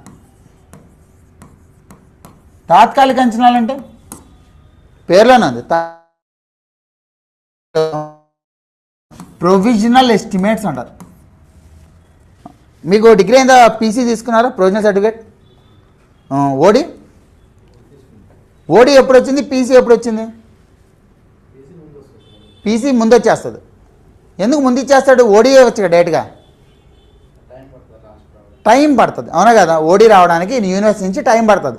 ఈలోపు మనకి జాబులు రావడానికి, ఎక్కడ ఒకటికి వెళ్ళడానికి పీసీ అనేది ఇస్తాడు. ఎప్పుడైతే ఓడి వచ్చిందో పీసీ ఉపయోగం ఉంటుందా? ఉండదు. పీసీ తీసి పక్కన పడేవాడు. అంటే ఏంటిది? కేవలం తాత్కాలికంగా మాత్రమే అది యూజ్ అవుతుంది. ఈ తాత్కాలిక అంచనాలు కూడా అదే రకం. ఈ తాత్కాలిక అంచనాలు ఎప్పుడు ఇస్తారు? మే జూన్ సమయంలో ఇస్తారు. మే జూన్ సమయంలో ఇచ్చేది మొత్తం పూర్తిగా ఆర్థిక సంవత్సరం పూర్తవుతుందా లేదా ఆ సమయానికి? ఇప్పుడు మార్చి ఆర్థిక సంవత్సరం పూర్తయిపోతుంది, అవునా కదా? 12 నెలలకి సంబంధించి మొట్టమొదటిసారి కానీ డేటా ఇస్తే అది తాత్కాలిక అంచనాలు అంటారు. ఎందుకు సార్? ఎందుకు అది తాత్కాలిక అంచనాలు అన్నారు? పూర్తి స్థాయి అంచనాలే కదా 12 నెలలకి ఇస్తే, మరి ఎందుకు? ఇక్కడే మనం ఇంకొన్ని సంవత్సరాలు తెలుసుకోవాలి. వ్యవసాయ సంవత్సరం అంటే ఏంటి సార్? ఆర్థిక సంవత్సరం అంటే ఏప్రిల్ 1 తారీఖు నుంచి మార్చి 31 తారీఖు. మరి వ్యవసాయ సంవత్సరం అంటే జూలై నుంచి ఎప్పటిదాకా? జూన్ దాకా. అంటే జూలై 1వ తారీఖు నుంచి జూన్ 30 వరకు వ్యవసాయ సంవత్సరం అంటారు. ఎందుకంటే జూలై 1వ తారీఖు మొట్టమొదటిసారిగా ఋతుపవనాలు అనేవి భారతదేశంలో ప్రవేశిస్తాయి. మొత్తం దిగుబడి ఏదైతే ఉందో దిగుబడి లెక్కలన్నీ జూన్ 30 వరకు మనకు వచ్చేస్తాయి. అందుకే జూన్ 30 తారీఖు ఏరువాక పౌర్ణమి అని చెప్పి మనం సెలబ్రేట్ చేసుకుంటాం ఏపీలో కూడా. అదే ఈ వ్యవసాయ సంవత్సరంలో దిగుబడి మొత్తం లెక్కలు ఎప్పటికి వస్తున్నాయి? జూన్కి వస్తున్నాయి, అవునా? అంటే పూర్తి స్థాయిగా ఏదైతే వ్యవసాయ ఉత్పత్తి ఉందో మన అంచనాల్లో తెలుస్తుందో 12 నెలల అంచనాల్లో మొట్టమొదటిసారి మే జూన్లో ఇచ్చే అంచనాలు తెలుస్తుందో? అది తెలియట్లేదు. అంటే ఏంటి? కొన్ని రంగాలకు సంబంధించి లెక్కలు అనేవి రావట్లేదు.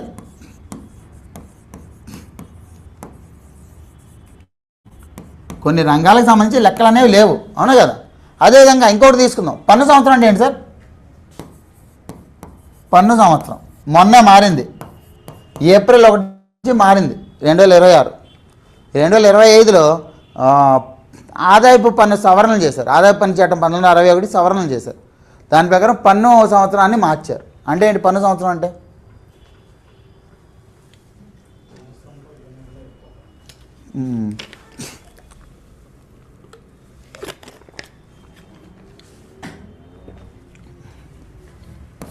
ఇదివరకు మునిపటి సంవత్సరం అనేవాళ్ళు అసెస్మెంట్ ఇయర్, ఏవై. అసెస్మెంట్ ఇయర్ అంటే చెల్లించే సంవత్సరం అనేవాళ్ళు. 2 సంవత్సరాలు ఉండేది వరకు. మునిపటి సంవత్సరం అంటే ఏ సంవత్సరంలో నువ్వు సంపాదించావో అది మునిపటి సంవత్సరం. చెల్లించే సంవత్సరం అంటే ఏ సంవత్సరం నువ్వు చెల్లిస్తున్నావో అది చెల్లించే సంవత్సరం. ఇది కొంచెం కన్ఫ్యూజింగ్ ఉందా? మునిపడి అంటే నువ్వు ఏ సంవత్సరం సంపాదిస్తున్నావు అది మునిపడి ఎందుకు అయింది? చాలామంది అలాగే కన్ఫ్యూజ్ అయ్యారు. అందుకని ప్రభుత్వం ఏం చేసింది, ఇలా 2-3 సంవత్సరాలు కాకుండా మనం పన్ను సంవత్సరాన్ని ఒకటే పెడదాం. పన్ను సంవత్సరం అంటే ఏంటి? ఏ సంవత్సరంలో అయితే నువ్వు ఆదాయాన్ని సంపాదించావో ఆ సంవత్సరాన్ని నేను పన్ను సంవత్సరం అంటాను. ఈ పన్ను సంవత్సరం ఏప్రిల్ 1 నుంచి మార్చి 31 దాకా ఉంటుంది. అంటే నువ్వు ఆ సంవత్సరం సంపాదించి ఉండాలి, అదే పన్ను సంవత్సరం. అర్థమైందా? మరి ఎప్పుడైనా సరే ఆదాయ పన్ను ఎప్పటిలోపు చెల్లించాలి సార్ మీరు? మార్చి చెల్లించేసేయాలి ఖచ్చితంగా, అంతేనా? జూలై 31 వరకు టైం ఇస్తారు, అవునా కదా? అంటే మార్చి 31 తారీఖుకి నువ్వు ఎంత ఆదాయం వచ్చిందనే తెలుస్తుంది. దాని తర్వాత ఇంకొక 3 నెలలు టైం ఇచ్చి బాబు నీ ఐటీ రిటర్న్లు అన్నీ కూడా జూలై 31 లోపు ఫైల్ చేయి. ప్రతిరోజు మెసేజ్ వస్తుంది, ఐటీ రిటర్న్ ఫైల్ చేయని. అందుకే ఆడిటర్లు అందరూ జూలై 31 వరకు ఖాళీ ఉండరు. మార్చి నుంచి జూలై వరకు ఖాళీ ఉండరు వాళ్ళు. మార్చి అంటే ఏప్రిల్ మే జూన్ జూలై 4 నెలలు ఉంటుంది. అంటే అర్థం ఏంటి? పన్ను ఆదాయం కూడా పూర్తిగా రానట్టే కదా. అంటే మొట్టమొదటిసారి ఎప్పుడైతే అంచనాలు ఇస్తున్నామో అప్పుడు పూర్తి రంగాలు, అన్ని రంగాల లెక్కలు కూడా రావట్లే. అందుకే దీన్ని తాత్కాలిక అంచనాలు అన్నారు. అదేనా? తర్వాత సవరించిన అంచనాలు దీన్నే రివైజ్డ్ ఎస్టిమేట్స్ అంటాం. రివైజ్డ్ ఎస్టిమేట్స్ అంటాం. ఈ సవరించిన అంచనాలు ఎప్పుడు ఇస్తారు, ఏంటివి? 2025-26 లెక్కలు 2026 ఫిబ్రవరి 1వ తారీఖు బడ్జెట్లో ఇస్తేనేమో దీన్ని ముందస్తు అంచనాలు అంటారు. బడ్జెట్లో ఇచ్చింది ఫిబ్రవరి 1వ తారీఖు బడ్జెట్, ఈ సంవత్సరం బడ్జెట్లో ఇచ్చింది. 25-26 సంబంధించి ముందస్తు అంచనాలు. ఇదే సంవత్సరం సంబంధించి 2026 మే 31 నుంచి ఇచ్చిందేమో ప్రొవిజనల్ ఎస్టిమేట్స్, తాత్కాలిక అంచనాలు. ఇదే సంవత్సరానికి సంబంధించి వచ్చే సంవత్సరం బడ్జెట్లో ఇస్తేనేమో అది రివైజ్ అంచనాలు, అంటే సవరించిన అంచనాలు. అంటే ఏంటి, రెండోసారి ఇస్తున్నాడు 12 నెలలకు సంబంధించిన అంచనాలు, అంటే దాన్ని మళ్ళీ రిఫైన్ చేసుకుని ఇస్తున్నాడు, అవునా కదా? అందుకే దాన్ని సవరించిన అంచనా అన్నారు. సవరించిన అంచనాలు ఎప్పుడు ఇస్తారు? వచ్చే బడ్జెట్లో ఇస్తారు, మధ్యలో ఇంకెప్పుడు ఇవ్వరు. అర్థమైందా? ఈ సవరించిన అంచనాలు 3 సంవత్సరాలు ఇస్తారు. అంటే 2025-26 సంబంధించి 27 బడ్జెట్లో ఇస్తారు, 28 బడ్జెట్లో ఇస్తారు, 29 బడ్జెట్లోనే ఇస్తారు. అప్పుడే దీన్ని first revise estimates, second revise estimates, third revise estimates అంటారు. 3 సార్లు సవరిస్తారు దీన్ని. ఎందుకు సార్ 3 సార్లు? అంటే లెక్కలన్నీ ఏంటి, ముందేమో ముందస్తు అంచనాలు ఇస్తున్నారు, తర్వాత తాత్కాలిక అంచనాలు ఇస్తున్నారు, తర్వాత 3 సార్లు సవరించిన అంచనాలు ఇస్తున్నారు. ఇన్ని అంచనాలు ఎందుకు ఇన్ని అంచనాలు? ప్రభుత్వ ఆదాయ వ్యయానికి సంబంధించి ఇన్ని అంచనాలు అవసరమా? ఎందుకు? ఏ ప్రభుత్వం అయినా సరే ఖర్చు పెడుతున్న డబ్బు ఎవరు సార్? ప్రజల డబ్బు. ఖజానా అంటే ప్రజలదే కదా. అంటే ప్రజల డబ్బు ప్రతి రూపాయి లెక్క ఉండాలి వద్దా? అందుకే ఇన్నిసార్లు ఇది సవరించిన తర్వాత కాగ్ లెక్కలకి వెళ్తుంది. ఆడిటర్ అన్నమాట, ఇది కంట్రోలర్ అండ్ ఆడిటర్ జనరల్. అప్పుడు కాగ్ దగ్గరికి వెళ్ళి మొత్తం అంతా కరెక్ట్గా ఉన్నాయా లేదా అని చూసుకోండి. అప్పుడు అకౌంట్స్ అనేవి క్లోజ్ చేస్తారు. ఇది అకౌంటింగ్ విధానం అనమాట, అవునా? తర్వాత చివరిది బడ్జెట్ అంచనాలు. బడ్జెట్ అంచనాలు అంటే, బడ్జెట్ అంటే అర్థం ఏంటి? వచ్చే సంవత్సరానికి కేటాయింపులు, అవునా? అంటే వచ్చే సంవత్సరంకి నువ్వు ఎంత ఇస్తున్నావు, ఎంత టార్గెట్లు పెట్టుకున్నావు, ఇది టార్గెట్లు అనమాట, లక్ష్యాలు ఇవి. ఇది బడ్జెట్ అంచనాలు ఇస్తారు, అదేనా? అంటే బడ్జెట్ అంచనాలు ఎప్పుడు ఇచ్చి ఉండొచ్చు? 2026 ఫిబ్రవరి 1వ తారీఖు 26-27లో వ్యవసాయ రంగానికి కేటాయింపులు ఎలా ఉన్నాయి, అదే రకంగా విద్యా రంగానికి కేటాయింపులు ఎలా ఉన్నాయి, అవన్నీ కేటాయింపులు కూడా బడ్జెట్ అంచనాల కింద. అంచనాలు ఖర్చు పెట్టచ్చు, ఖర్చు పెట్టకపోవచ్చు, కానీ అది ప్రభుత్వం అనుకుంటుంది ఇంత ఖర్చు పెడతాను నేను, వాటినే బడ్జెట్ అంచనాలు అంట. ఇవన్నీ మీరు తెలుసుకుంటే సర్వే అనేది పూర్తిగా చదివేసేయచ్చు. మీరు ఒక్కసారి చూడండి, నేను చూపిస్తాను మీకు.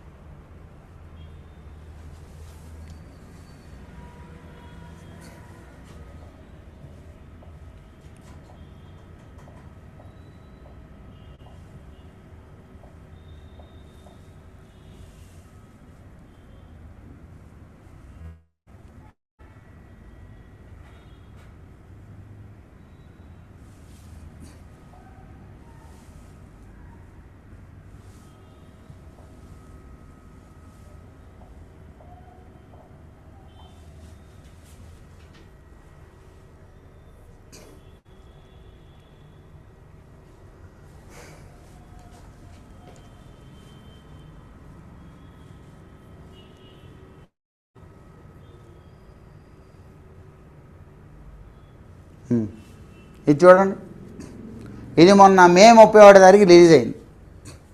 మీరు ఈ డేటా చూడండి. 2025-26కి ఏమి ఇచ్చాడు? పి అంటే తాత్కాలిక అంచనాలు ఇచ్చాడు. దాని ముందు సంవత్సరానికి సంబంధించి ఎఫ్ఆర్ఈ మొదటి సవరించిన అంచనాలు ఇచ్చాడు. అర్థమైందా? అంటే ఇవి మీకు తెలియాలి అంటే ఈ డేటా ఎప్పటిదో అర్థం కావాలా? ఇదే మీకు ఇంకొకటి చూపిస్తాను, సేమ్ ఇదే.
ఇక్కడ చూడండి, 2025-26 ఏమన్నాడు? ఫస్ట్ అడ్వాన్స్ ఎస్టిమేట్స్ అంటే మొన్న ఫిబ్రవరిలో వచ్చింది, మొన్న జనవరి ఫిబ్రవరిలో వచ్చింది. దాని ముందు ప్రొవిజనల్ ఎస్టిమేట్స్ మాత్రమే అవైలబుల్ ఉంది. దాని తర్వాత రివైజ్ ఎస్టిమేట్స్ వచ్చింది. అది ప్రొవిజనల్ వచ్చినప్పుడు ఇది రివైజ్ వస్తుంది. అర్థమైందా? ఇదేమో ఫస్ట్ వైజ్ ఎస్టిమేట్స్. అంటే ఈ డేటా అంతా కూడా మీకు తెలియాలి అంటే ఏం కావాలి, ఏది ఏ ఎస్టిమేటో క్లియర్గా తెలిస్తే ఈ డేటా అనేది ఈజీగా అర్థమవుతుంది. అది దానికోసం ఇది ఓపెన్ చేస్తుంది. అర్థమైందా?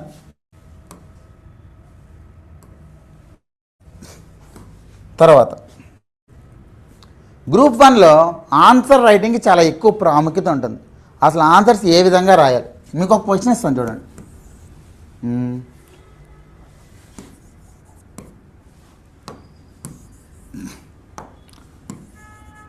అమెరికా ఇరాన్ యుద్ధం కారణంగా భారతదేశంపై ప్రభావాలను వివరించండి అని ఇచ్చా.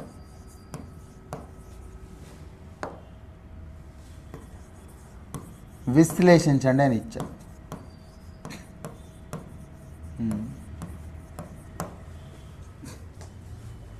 ఈ క్వశ్చన్ నేను 2025లో అడగచ్చా? ఎందుకంటే అమెరికా ఇరాన్ యుద్ధం ఇప్పుడు స్టార్ట్ అయిందా? ఎప్పుడో స్టార్ట్ అయింది. ఇప్పుడు కూడా జరుగుతుందా? అంటే 2026 ఇప్పుడు కూడా అడగచ్చా? ఇప్పుడు దీని ఆన్సర్ ఏ విధంగా రాస్తారు? అమెరికా ఇరాన్ యుద్ధం జరుగుతుంది, ఆన్సర్ ఏ విధంగా రాస్తారు?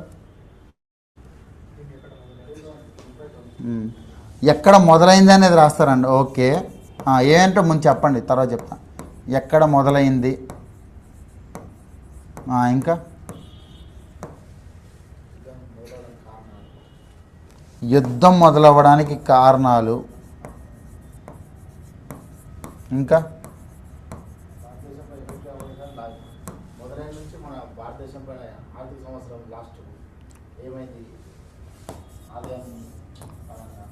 ఆదాయం తగ్గిందా పెరిగిందా, ఇంకా అంటే ఈ రెండిటికి కానీ మీరు రాశారా మీ ఆన్సర్ రెలవెంట్గా లేనట్టే.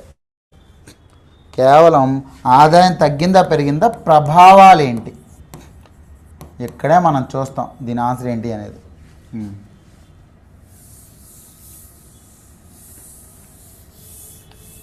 మీకు ఎప్పుడైనా సరే ఆన్సర్ రైటింగ్లో 3 ముఖ్యమైనవి ఉంటాయి. మొదటిది కీ కాన్సెప్ట్ అనేది ఉంటుంది. కాన్సెప్ట్ ఏం అడిగాడు, ఈ కాన్సెప్ట్ ఏంటి, రెలవెన్స్ ఉందో లేదో చెప్తుంది. రెలవెన్స్ అంటే ఏంటి సార్, అడిగిన దానికి రాసామా, ఏది పడితే అది రాసామా, అదే రెలవెన్స్. రెండోది కీ వర్డ్కి సంబంధించి ఉంటుంది. ఇదేం చెప్తుంది, లాజికల్ ఫ్లో ఏ రకంగా ఉంది అనేది చెప్తుంది. మూడోది ఇంట్రడక్షన్ కన్క్లూజన్ ఏమున్నాయి, ఇంట్రడక్షన్ కన్క్లూజన్ ఏమున్నాయి. ఈ 3 కానీ మనకి తెలుసుకుంటే ఆటోమేటిక్గా మంచి ఆన్సర్ రాయొచ్చు. ఈ క్వశ్చన్ పరంగా చూద్దాం మనం. మొదటిది దీంట్లో కీ కాన్సెప్ట్ ఏంటి సార్, అమెరికా ఇరాన్ యుద్ధం అనేది కీ కాన్సెప్ట్ అన్నారు. చాలా పెద్ద తప్పది. మనకి చాలాసార్లు ప్రశ్నలో ఇలాగే కన్ఫ్యూజ్ చేస్తుంది. మనకి అమెరికా ఇరాన్ యుద్ధం అనేది ఇక్కడ కంటెక్స్ట్ మాత్రమే, ఒక సందర్భం మాత్రమే. కానీ ఏంటి, భారతదేశంపై ప్రభావాలు అనేది కీ కాన్సెప్ట్. భారతదేశ ప్రభావాలపై మనం ఎక్కువ కేంద్రీకరించాలి. అమెరికా ఇరాన్ యుద్ధం అనేది మనకి కీ కాన్సెప్ట్ కాదు. ఇది అర్థమైందా? ఎప్పుడు కూడా కీ కాన్సెప్ట్ ఏంటో క్లియర్గా తెలుసుకుంటే సగం వారు విన్ అయినట్టు. సో కీ కాన్సెప్ట్ ఏంటి, భారతదేశంపై ప్రభావాలు ఏంటి. ఆ ప్రభావాలు అనేవి ఎన్ని రకాలుగా ఉండొచ్చు, దుష్ప్రభావాలు ఉండొచ్చు, ప్రయోజనకరమైన ప్రభావాలు ఉండొచ్చు. అవునా కదా? దుష్ప్రభావాలు ఏమన్నాయి, ప్రయోజనకరమైన ప్రభావాలు ఏమన్నాయి, ఈ 2. ఎప్పుడైనా కీ కాన్సెప్ట్ కానీ కరెక్ట్గా పట్టుకుంటే ఖచ్చితంగా రెలవెంట్గా రాసేయగలం, డిమాండ్ని మీట్ అవుతాం. తర్వాత కీవర్డ్, దీంట్లో కీవర్డ్ ఏంటి సార్, భారతదేశంపై ప్రభావం అనేది కీ కాన్సెప్ట్. కీవర్డ్ ఏంటి, కీవర్డ్ అంటే ఆన్సర్ ఏ రకంగా ఉండాలి అని చెప్పేది. విశ్లేషించండి. ఇదే ప్రశ్న మీకు అమెరికా ఇరాన్ యుద్ధం కారణంగా భారతదేశంపై ప్రభావాలను వివరించండి అని అడగచ్చా నేను? అదే అమెరికా ఇరాన్ యుద్ధం కారణంగా భారతదేశంపై ప్రభావాలను పరిశీలించండి అంట. అడగచ్చా? అదేవిధంగా అమెరికా ఇరాన్ యుద్ధం కారణంగా భారతదేశంపై ప్రభావాలను దాని అంటుకో విమర్శనాత్మకంగా విశ్లేషించండి అంట. అడగచ్చా? అంటే ఒకే క్వశ్చన్ని ఇన్ని రకాలుగా అడిగాను నేను. విమర్శనాత్మకంగా విశ్లేషించండి అన్నాను, విశ్లేషించండి అన్నాను, వివరించండి అన్నాను, పరిశీలించండి అన్నాను, ఇన్ని రకాలుగా అడుగుతున్నాను. అవునా కదా? ఒక అంచనా వేయండి అని కూడా అడగచ్చా? డిఫరెన్స్ ఉంటుంది. అందుకే కదా మనకి కీవర్డ్ కూడా తేడా ఉంటుంది. ఎందుకు? ఏంటి ఆ తేడా? ఒకవేళ అమెరికా ఇరాన్ యుద్ధం కారణంగా భారతదేశంపై ప్రభావాలను చర్చించండి అని అడిగా. డిస్కస్, చర్చించండి అంటే అర్థం ఏంటి? ఎందుకు, ఏమిటి, ఎలా, ఈ మూడు రాసుకుంటూ కూర్చుంటారు. అదే చర్చించండి అని కాకుండా నేను విశ్లేషించండి అని ఇచ్చా. విశ్లేషణ అంటే అర్థం ఏంటి? ఎప్పుడు కూడా నేను ఒక అంశం ఇచ్చాను, ఎనలైజ్. ఆ అంశాన్ని ఒక పిజ్జా ఇచ్చా, ఆ పిజ్జాన్ని స్లైస్ కింద డివైడ్ చేసి తింటాను నేను. అర్థం ఏంటిది? ఉప అంశాలను రాస్తాను నేను. జస్ట్ ఇది మళ్ళీ మీ క్లాసులో చెప్తాను. జస్ట్ అలా ఏంటివి అనేది తెలియాలి. ఉప అంశాలను రాస్తాను. అదే నేను పరిశీలించండి, ఎగ్జామైన్ అని ఇచ్చా. పరిశీలించండి అంటే దాంట్లో దుష్ప్రభావాలు ఏంటి, ప్రయోజనకరమైన ప్రభావాలు ఏంటి, పాజిటివ్ ఏంటి, నెగిటివ్ ఏంటి, పాజిటివ్ ఏంటి, నెగిటివ్ ఏంటి. అవునా? అంటే ఇక్కడ అర్థం ఏంటి? ఒకటేమో నేను రాసే విధానం ఒక రకంగా ఉంది, ఇంకొక దాంట్లోనేమో ఒక్కొక్కటి సైడ్ రేటింగ్ పెట్టి రాస్తున్నా. రూపాయి విలువ ఏ రకంగా మారింది, దిగుమతులు ఏ రకంగా ప్రభావితం చెందాయి, ఎగుమతులు ఏ రకంగా ప్రభావితం చెందాయి. అవునా కదా? ఇదేమో పాజిటివ్స్ ఏంటి, నెగిటివ్స్ ఏంటి, దుష్ప్రభావాలు ఏంటి, ప్రయోజనకరమైన ప్రభావాలు ఏంటి. అంటే మూడు కూడా రాసే విధానాలు వేరే. ఎప్పుడైతే రాసే విధానాలు వేరో లాజికల్ ఫ్లో అనేది మారిపోతుంది. ఈ లాజికల్ ఫ్లోని ఏ డిసైడ్ చేస్తుందండి? కీవర్డ్ డిసైడ్ చేస్తుంది. ఈ రెండూ కూడా అవగాహన రావాలి మనకి. తర్వాత ఇంట్రడక్షన్, కన్క్లూజన్ చాలా నీట్గా రాసామంటే ఈజీగా మార్కులు అనేవి పడిపోతాయి. ఇప్పుడు ఇంట్రడక్షన్, కన్క్లూజన్ చూద్దాం. ఎప్పుడు కూడా ఇంట్రడక్షన్, కన్క్లూజన్ టెయిల్ పార్ట్ ఉంటుంది, తోక. ఆ క్వశ్చన్లో తోక ఉంటుంది. ఆ తోకను పట్టుకుంటే ఆటోమేటిక్గా మనం ఇదే చేయొచ్చు. ఏంటి ఆ తోక? దీంట్లో టెయిల్ పార్ట్ ఏంటి చెప్పండి? అంటే మనకి ఎలాగో ఉపయోగపడదో కానీ ఆ క్వశ్చన్లో ఉంటుంది. ఎలాగో ఉపయోగపడదు కానీ క్వశ్చన్లో ఉంటుంది. ఎస్, అమెరికా ఇరాన్ యుద్ధం, ఇదే తోక. మనం ఏం చేస్తాము?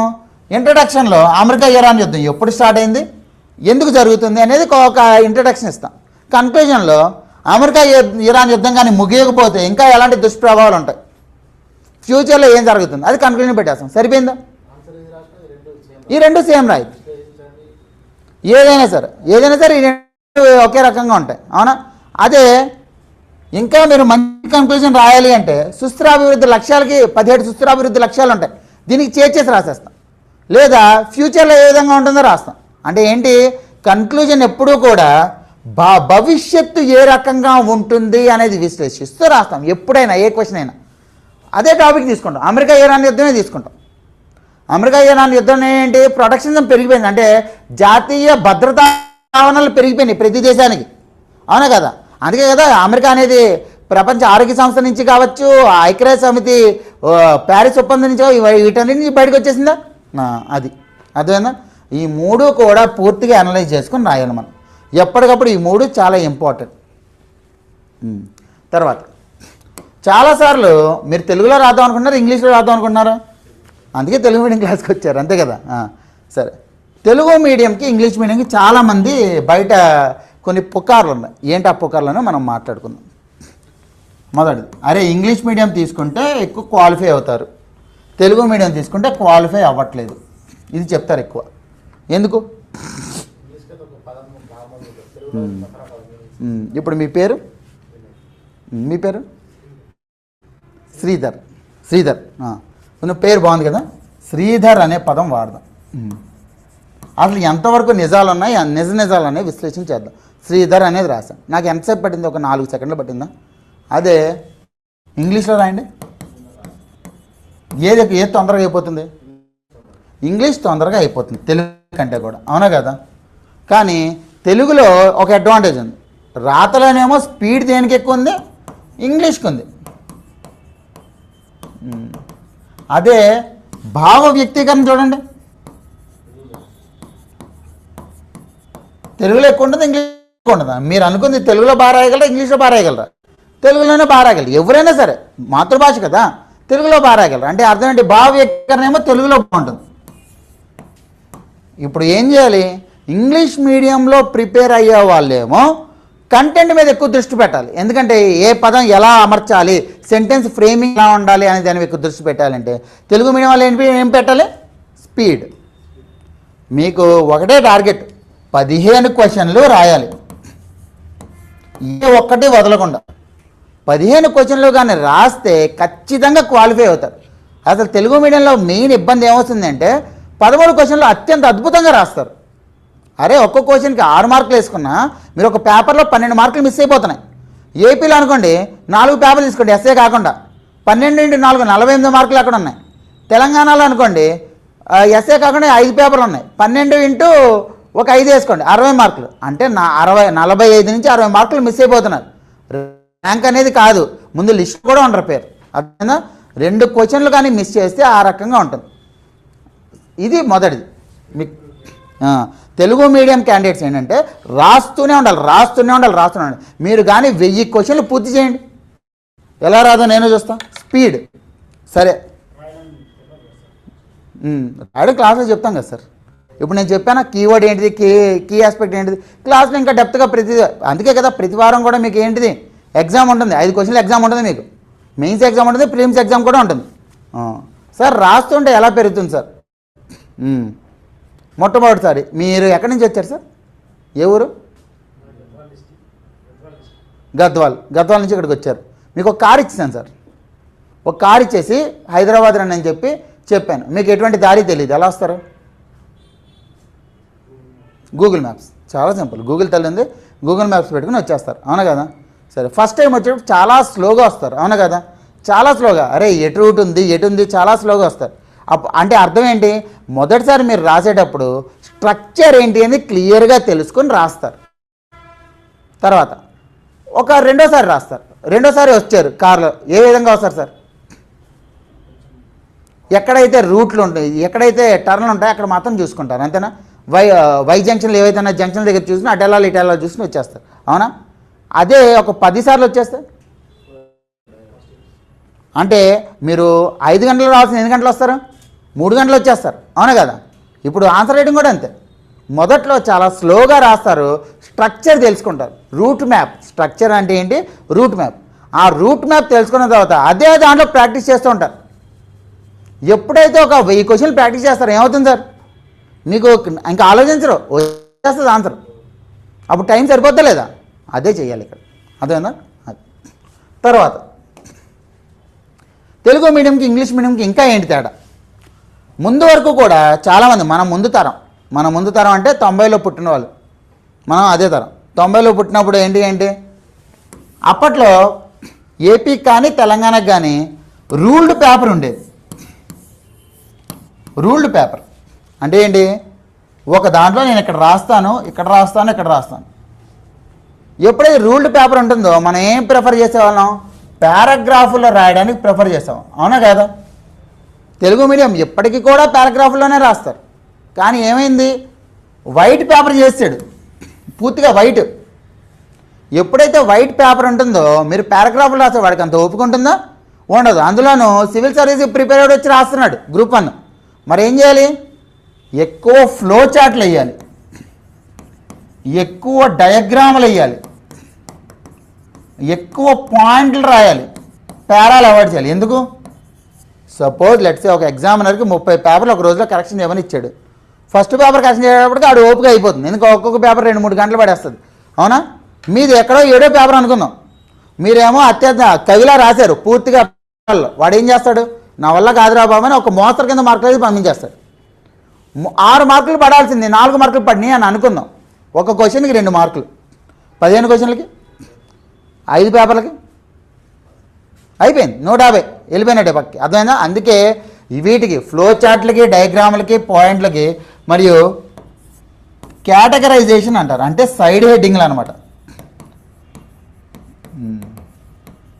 మీరు శాటిలైట్ నుంచి భారతదేశాన్ని చూస్తే మీకు ఏం కనిపిస్తుంది సార్? హైదరాబాద్ కనిపిస్తుందా? మరి భారతదేశ భౌగోళిక స్వరూపం ఏ రకంగా ఉందో తెలుస్తుంది. అవునా కదా? కొండలు పెద్ద పెద్ద హిమాలయాలు కొండలు కనిపిస్తాయి, మొత్తం కూడా కనిపిస్తుంది అవునా. ఇప్పుడు గ్రూప్ 1 కూడా అదే రకంగా ప్రిపేర్. అంటే ఒక ఎగ్జామినర్ మన ఆన్సర్ చూసినప్పుడు ముందు కనిపించాలి సైడ్ రైటింగ్లో ఆ ఉపాంశాలు ఏంటివి. ఎప్పుడైతే కనిపించాయి వాడు డెప్త్ దాకా వెళ్ళడు. ఆ ఉపాంశాలు కనెక్ట్ అయ్యి అనుకో మార్కులు వేసేస్తాడు. అదేనా. అంటే మీ దగ్గర కంటెంట్తో పాటు షో చేయాలి. షోకేసింగ్ ప్రెజెంటేషన్ బాగుండాలి, దాన్నే ప్రెజెంటేషన్ అంటారు. సో గ్రూప్ 1లో ప్రెజెంటేషన్ ఎంత బాగుంటే మీకు అన్ని ఎక్కువ మార్కులు పడతాయి. తెలుగు మీడియంలో ఈ రెండు తక్కువ. స్పీడ్ స్లోగా రాస్తారు. ఎందుకు? ఇన్బిల్ట్గానే శ్రీధర్ అనే పదం 5 సెకండ్లు పడుతుంది నాకు. అదే ఇంగ్లీష్లో 3 సెకండ్లు పడుతుంది. కర్సివ్ రైటింగ్ తెలుగులో రాయండి, గొలుసు కట్టు వాడికి అసలు అర్థం కాదు, పేపర్ తీసి పక్కన పడేస్తాడు అవునా కదా. అంటే నీట్గా గుండ్రంగా రాయాలంటే టైం పడుతుంది మనకి. ఎప్పుడు టైం తగ్గుతుంది? ఎప్పుడైతే స్లోగా రాస్తామో అప్పుడు టైం తగ్గుతుంది. అర్థమైందా? స్లోగా కాదు, ఎప్పుడైతే రాస్తూ ఉంటామో అప్పుడు టైం తగ్గుతుంది. అర్థమైందా? రెండోది ఏంటిది? పారాగ్రాఫ్లు మానేసి పాయింట్ల విధానంలోనూ క్యారెక్టరైజేషన్ చేస్తూ డయాగ్రామ్లు వేసుకుంటూ ఫ్లో చార్ట్లు వేసుకుంటూ రాస్తాం. అదేనా? ఇప్పుడు తర్వాత సార్ గ్రూప్ 1లో కరెంట్ అఫైర్స్ లేవు కదా, మరి అందరూ కరెంట్ అఫైర్స్ అని ఎందుకు ప్రిపేర్ అవుతున్నారు? గ్రూప్ 1 మెయిన్స్లో కరెంట్ అఫైర్స్ ఉందా మీకు? లేదు కదా. ఏ సబ్జెక్ట్లో ఇంక్లూడ్ అవుతుంది?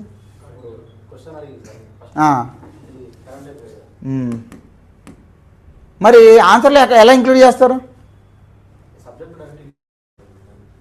ఎలా చేస్తారు? ఈ క్వశ్చన్ తీసుకోండి, అమెరికా ఇరాన్ యుద్ధం తీసుకోండి, ఎలా ఇంక్లూడ్ చేస్తారు?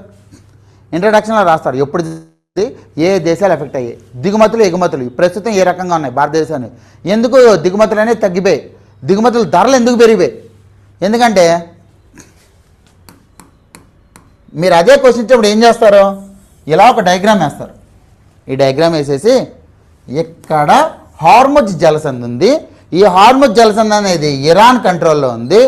ఇది మూసివేయడం వల్ల ఇక్కడి నుంచి ఏవైతే సరుకు రవాణా అవ్వాలో ఆ రవాణా అవ్వట్లేదు. ఎప్పుడైతే రవాణా ఆగిపోయిందో ఆటోమేటిక్గా ఏమవుతుంది? వేరే రూట్ పైగా తీసుకురావాలి అవునా కదా. ఎప్పుడైతే వేరే రూట్లో తీసుకొచ్చానో రవాణా ఖర్చు ఏమవుతుంది? పెరుగుతుందా? ఎప్పుడైతే రవాణా ఖర్చు పెరుగుతుందో దిగుమతుల ధరలు పెరుగుతాయి తగ్గుతాయా? దిగుమతుల ధరలు పెరుగుతాయి. ఎప్పుడైతే దిగుమతుల ధరలు పెరుగుతాయో ఉత్పత్తి ధర, ముడిసరుకు ధర పెరుగుతుందంటే ఉత్పత్తి ధర పెరిగిపోతుంది. ఎప్పుడైతే ఉత్పత్తి ధర పెరిగిపోయిందో జనాల యొక్క కొనుగోలు శక్తి తగ్గిపోతుంది. అంతే కదా. అంటే ఇదంతా కూడా మీరు రాస్తారు. ఇదంతా కూడా రాయాలి అంటే మీకు ఏం తెలియాలి?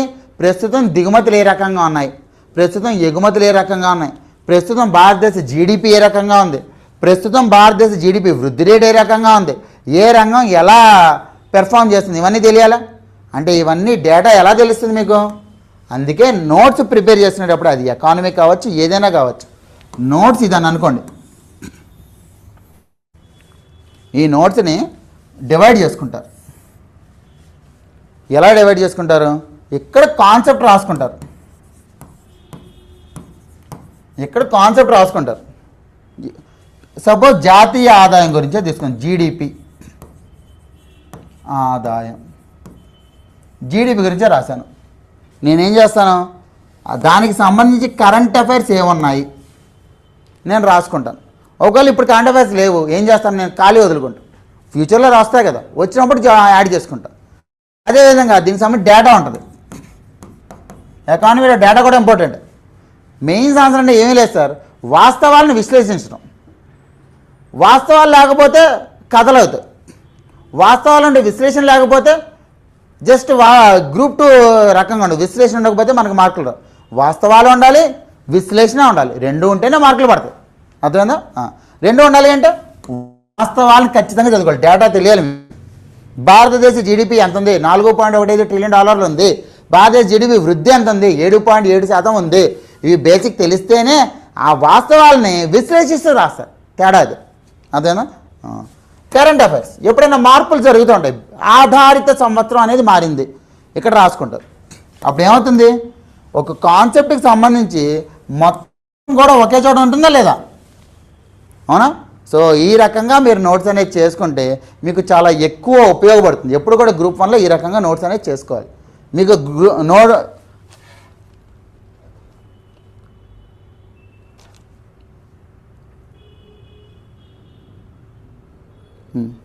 మీరు ఒకటే చేయాలి, గ్రూప్ 1లో చదవాలి, నోట్స్ రాయాలి, ఆన్సర్ రాయాలి, చదవాలి, నోట్స్ రాయాలి, ఆన్సర్ రాయాలి. ఇదే రిపీట్ మోడ్ చేస్తూ ఉంటారు. అదేనా? అప్పుడు మాత్రమే మీకు మెయిన్స్లో మంచి స్కోర్ అనేది వస్తుంది. ఇది ఎకానమీ గురించి మరియు ఆన్సర్ రైటింగ్ ఎలా రకంగా రాయాలి. ఎకానమీలో డేటా అనేది మనకి చాలా ఇంపార్టెంట్ సార్. చాలా రకాల నివేదికలు ఉంటాయి. ప్రతి నివేదిక మనకి ఇంపార్టెంట్. ఆ నివేదిక చదువుకుని నివేదిక దాంట్లో యాడ్ చేస్తాం. సార్ ఎలా కరెంట్ అఫైర్స్ ఉపయోగపడుతుందంటే మీరు ఒకటి గుర్తుపెట్టుకోండి, ఏవైతే క్వశ్చన్ పేపర్లు ఉంటాయో ఆ క్వశ్చన్ పేపర్లో క్వశ్చన్స్ అనేవి ఎప్పుడూ స్టార్టింగ్గానే ఉంటాయి. భారతదేశంలో ద్రవ్యోల్బణం ఏ రకంగా ఉంది అనే క్వశ్చన్ అడుగుతాడు. అది 1990లోనే అదే అడుగుతాడు, 2000లోనే అదే క్వశ్చన్ అడుగుతాడు, 2010లోనే అదే క్వశ్చన్ అడుగుతాడు, 2026లోనే అదే క్వశ్చన్ అడుగుతాడు. కానీ రాసే తీరు మారుతుంది. మీరు ఒకటే ఆలోచించండి. ఒక కథ ఉంది. ఆల్బర్ట్ ఐన్స్టీన్ ఉన్నాడు. ఆల్బర్ట్ ఐన్స్టీన్ ఏం చేశాడు, ఒక సంవత్సరం వాళ్ళ స్టూడెంట్స్కి ఎగ్జామ్ పెట్టాడు. క్వశ్చన్ పేపర్ ఇచ్చి బాగానే పెట్టాడు. నెక్స్ట్ ఇయర్ అదే క్వశ్చన్ పేపర్ ఇచ్చేసాడు, మర్చిపోయి. తన వెనకాల తన పిఏ ఉన్నాడు. బయటకు వచ్చి చెప్పడం ఏంటి, సార్ మీరు మర్చిపోయి అదే క్వశ్చన్ పేపర్ ఇచ్చారు అని. ఆల్బర్ట్ ఐన్స్టీన్ ఏం చెప్పాడు, నాకు తెలుసు అబ్బాయి, నేను క్వశ్చన్ పేపర్ అవుతుంది కానీ వాళ్ళు రాసే ఆన్సర్లు మారుతాయి. అదేవిధంగా మీకు కూడా క్వశ్చన్లు అయ్యే కానీ రాసే ఆన్సర్లు ఎప్పటికప్పుడు అప్డేటెడ్ ఉండాలి. దానికోసమే కరెంట్ అఫైర్స్ అనేది కావాలి. ఇప్పుడు కరెంట్ అఫైర్స్ అంటే ఏంటి, చివరిది కరెంట్ అఫైర్స్ అంటే ఏంటి, న్యూస్ ఏంటి, కరెంట్ అఫైర్స్ ఏంటి. ఈరోజు న్యూస్ పేపర్లో ధర్నాలు జరుగుతున్నాయి చూస్తున్నారుగా, టీవీలో అది ధర్నాలు గట్టిగా జరుగుతున్నాయి. మాత్రలో ధర్నాలు జరుగుతుండగా ఒక టాస్క్ ఫోర్స్ నియమించారు మోదీ గారు. నందన్ నీలకని అనే ఆయనతో టాస్క్ ఫోర్స్ నియమించారు. ఇది న్యూస్. కరెంట్ అఫైర్స్ ఏంటి,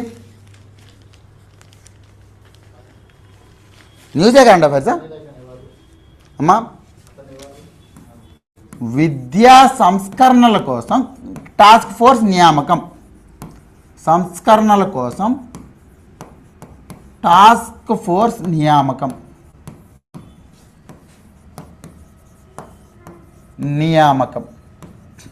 ఇది న్యూస్. కరెంట్ అఫైర్స్ ఏంటి చెప్పండి నాకు. ఇప్పుడు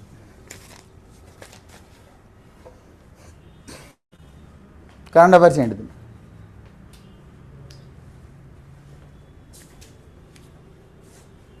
ఒకటి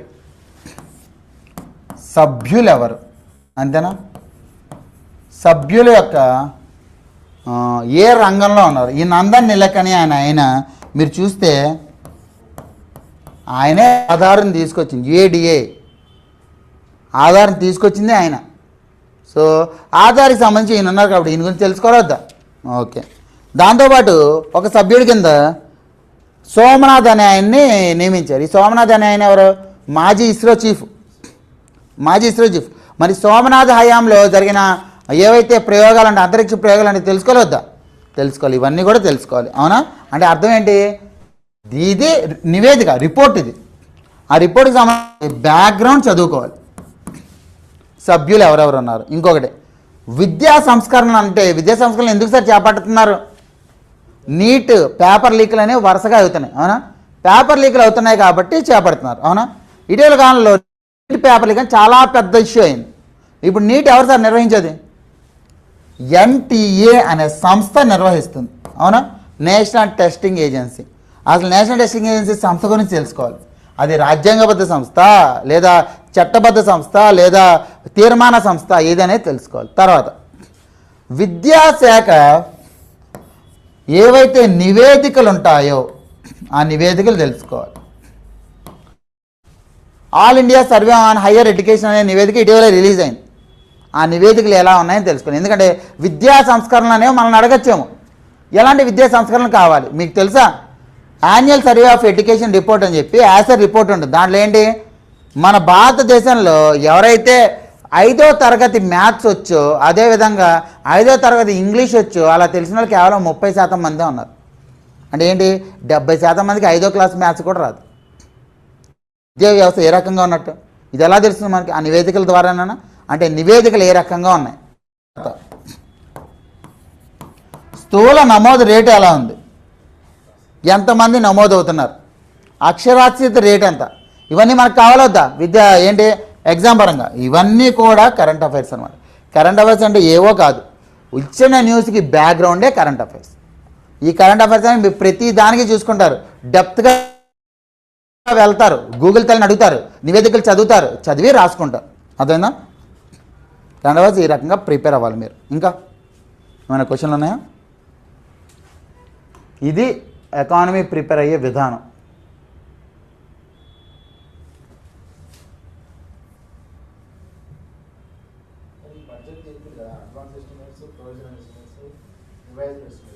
అవును, ఫిబ్రవరిలో రిలీజ్ చేస్తారు కదా బడ్జెట్ వాళ్ళు. అది ఈ 3 మొత్తం 2026 అండ్ 27 సంబంధించిన వస్తాయా? లాస్ట్ ఇయర్ ఇప్పుడు 2025-26 సంబంధించి సంవత్సరం అయిపోయిందా? ఫిబ్రవరి 1, 2026 రోజున బడ్జెట్ వస్తుంది. ఈ బడ్జెట్లో ఏం ఇస్తారు? ముందే ఇస్తారు, ఎందుకంటే ఇంకా సంవత్సరం కంప్లీట్ అవ్వలేదు కదా. 25-26 సంవత్సరం కంప్లీట్ కాలేదు కదా, మార్చి కదా కంప్లీట్ అయ్యేది. ఇది మార్చి కంప్లీట్ అయ్యేది, మార్చి 31 కదా కంప్లీట్ అయ్యేది. ఏప్రిల్ 1, 2025 నుంచి మార్చి 31, 2026 ఎప్పుడు వచ్చింది బడ్జెట్? ఫిబ్రవరి వచ్చింది. అప్పుడు ఇచ్చేది ఏంటి? ముందస్తు అంచనాలు. దీని లెక్కలే మేలో ఇస్తాడు. ఇవేంటివి? తాత్కాలిక అంచనాలు. దీని లెక్కలే వచ్చే సంవత్సరం బడ్జెట్లో ఇస్తాడు. సవరించిన అంచనా అవి. అదేనా? అది తాత్కాలిక అంచనా. మొన్న వచ్చింది, మే 31 వరకు వచ్చింది. నార్మల్ రిలీజ్ చేస్తుంది, జాతీయ గణాంకాల కార్యాలయం అని చెప్పి రిలీజ్ చేస్తుంది. ఎన్ఎస్ఓ ఏం డిస్కస్ చేయరు. అది దాని ఆధారంగా విధానాలను అమలుపరుస్తారు అన్నమాట. ఇవి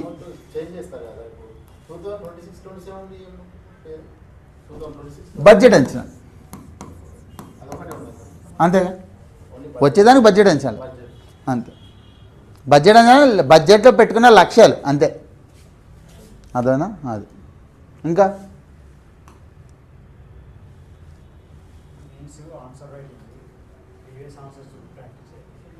ఖచ్చితంగా చేయాలి. ఎందుకు సార్ ప్రీవియస్ ఇయర్ క్వశ్చన్ అంత ఇంపార్టెంట్? మీకు బ్యాంకింగ్ సంబంధించే తీసుకుందాం. బ్యాంకింగ్ సంబంధించి ఇప్పుడు ఏపీపీఎస్సీ అయినా, టీజీపీఎస్సీ అయినా, యూపీఎస్సీ అయినా తీసుకుందాం ఒకసారి.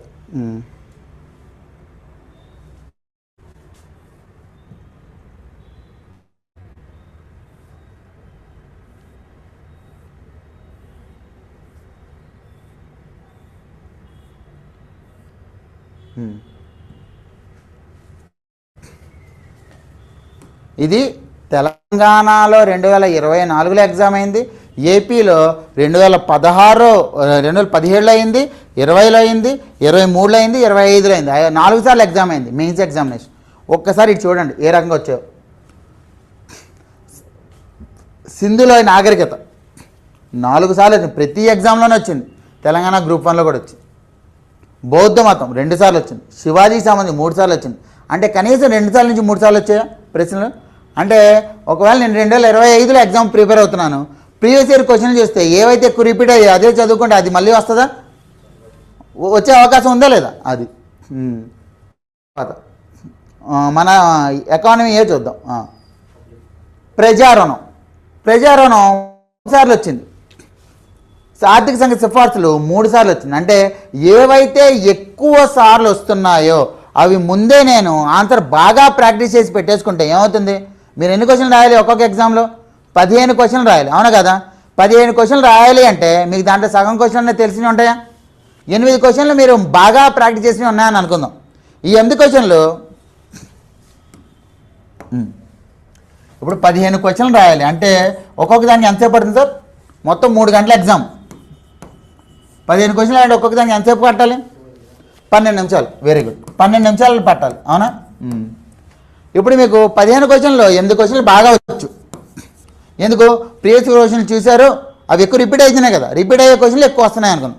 ఈ 8 క్వశ్చన్లు మీరు ఒక్కొక్క క్వశ్చన్ 8 నిమిషాల్లో రాస్తారని అనుకుందాం. 8 నిమిషాలు ఒక్కొక్క క్వశ్చన్ రాస్తారని అనుకుందాం. అంటే సాధారణంగా ఎంత పట్టాలి? 96 నిమిషాలు పట్టాలి. మీరు ఎంతసేపట్లో రాశారు? 64 నిమిషాల్లో రాస్తారు. అంటే ఎంత ఇంకా ఉంది మీకు? 30 నిమిషాలు. అరగంట ఉందా టైము? ఈ అరగంట మీకు ఏవైతే మీరు రాని క్వశ్చన్లు ఉంటాయో ఆలోచించడానికి టైం ఉందా లేదా? 12 నిమిషాల్లో 3 పేపర్లు రాయాలంటే ఎంత కష్టం? ఆలోచన లేకుండా రాసేసేయాలి, రాసేస్తూనే ఉండాలి, ఆలోచన లేదు అక్కడ. మీరు ఎప్పుడైతే ఎక్కువ ప్రాక్టీస్ చేశారో ఏమవుతుంది, ఆలోచించే సమయం దొరుకుతుంది. ఆ సమయం దొరకడానికే ఈ ప్రీవియస్ ఇయర్ ప్రశ్న అనేవి మీరు ప్రాక్టీస్ చేస్తారు. అర్థమైందా ఎందుకు అవసరం అది. ఈ ప్రీవియస్ ఇయర్ ప్రశ్నలు చాలా ఇంపార్టెంట్. ప్రతి దగ్గర కూడా ప్రీవియస్ ఇయర్ ప్రశ్నలు చూస్తేనే దాని నుంచి ఎలాంటి రకమైన క్వశ్చన్లు అడుగుతున్నారు అనేది తెలుస్తుంది. ఇప్పుడు మీరు ఒక్కసారి చూద్దాం మనం.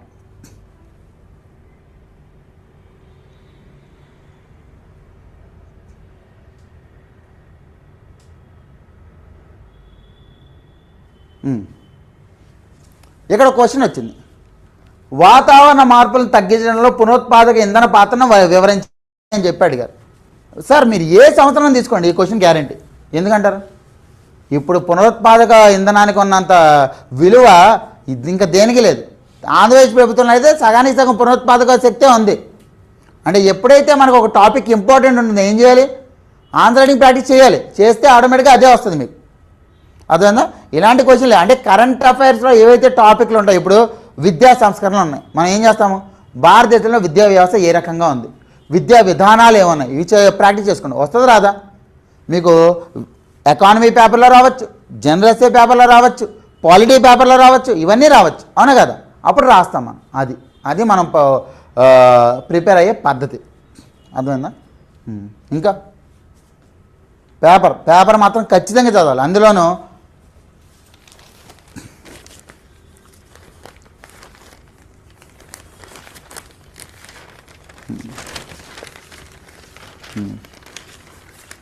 ఇవి మాత్రం ఖచ్చితంగా చదవాలి, ఆర్టికల్స్. ఎందుకంటే ఒక దృక్పథం అనేది మనకు కలగాలి. ఒక దృక్పథం కలగాలి అంటే వేరే వాళ్ళ దృక్పథాలు వినాలి. విన్నప్పుడు మాత్రమే ఒక 5 దృక్పథాలు వింటాము, మనదంటే ఒక దృక్పథం వస్తుంది.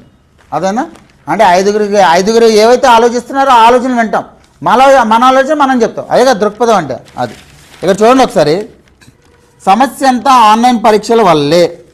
ఎవరు ఇది, ఈనాడు ప్రత్యేక ప్రతినిధి ఎంఎల్ నరసింహారెడ్డి. ఈయన ఒక దృక్పథం ఇచ్చారు, ఏంటి, ఆన్లైన్ పరీక్షల వల్లే మొత్తం సమస్య వస్తుంది. ఆన్లైన్ అనేది మన సైబర్ సెక్యూరిటీ లేదు, సైబర్ సెక్యూరిటీ లేకపోవడం వల్ల లీకులు అనేవి ఎక్కువైపోతున్నాయి అన్నాడు. కాబట్టి నిజమే కదా.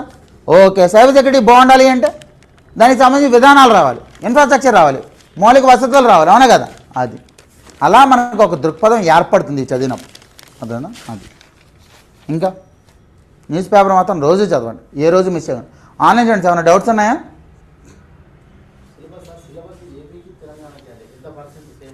75% ఒకటే, 75% ఒకటే. మీకు ఏంటి అంటే AP economy, Telangana economy, demography, జనాభా శాస్త్రం, ఈ మూడే తేడా ఉంటాయి. అది. ఇంకా మొదటిసారి చేసేటప్పుడు చూసి రాయండి. మీకు నోట్స్ రాయడమే చూసి రాయడం. నోట్స్ రాస్తుండండి, ఎక్కువ నోట్స్లు రాయండి. ఏం చదివినా రాస్తూ ఉండండి. రాస్తున్నప్పుడు ఏమవుతుంది, పెన్ను కదులుతుంది, పెన్ను కదలాలి ముందు. అదే ఫస్ట్ చూడకుండా రాయాలంటే ముందే ఆన్సరే తెలియదు, చూడకుండా రాయడం ఎలాగా. అదేనా అది. ఇంకా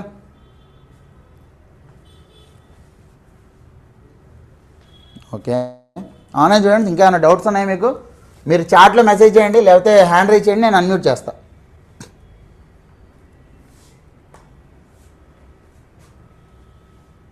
మీకు 27th కదా ఈరోజు, 28, 29, 30, 31 5 రోజులు కూడా మీకు ఉంటాయి. 5:30 నుంచి ఒక 7:30 ఉంటాయి అన్నమాట మీకు క్లాసులు. అదేనా ఇలా 5 రోజులు అయిన తర్వాత వచ్చే 3వ తారీఖు నుంచి మీకు పూర్తిగా ఒక సబ్జెక్ట్ స్టార్ట్ అవుతుంది, కొత్త సబ్జెక్ట్ స్టార్ట్ అవుతుంది. మీ క్లాస్ అనేవి ఎప్పుడు ఉంటాయి, మధ్యాహ్నం ఏమో 2:30 నుంచి 5 వరకు ఉంటాయి, ఆఫ్టర్నూన్ ఏమో 6:30 నుంచి 8 వరకు ఉంటాయి. అది మళ్ళీ హ్యాండ్ రైజ్ చేశారు, ఆపేశారు. జగదీషా,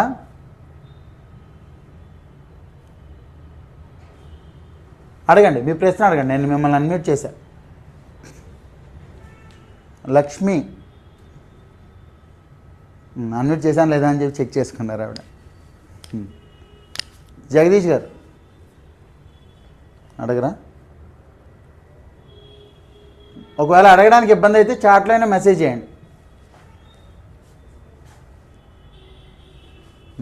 ఇది మన ఎకానమీ గురించి. అదేనా. ఇంకా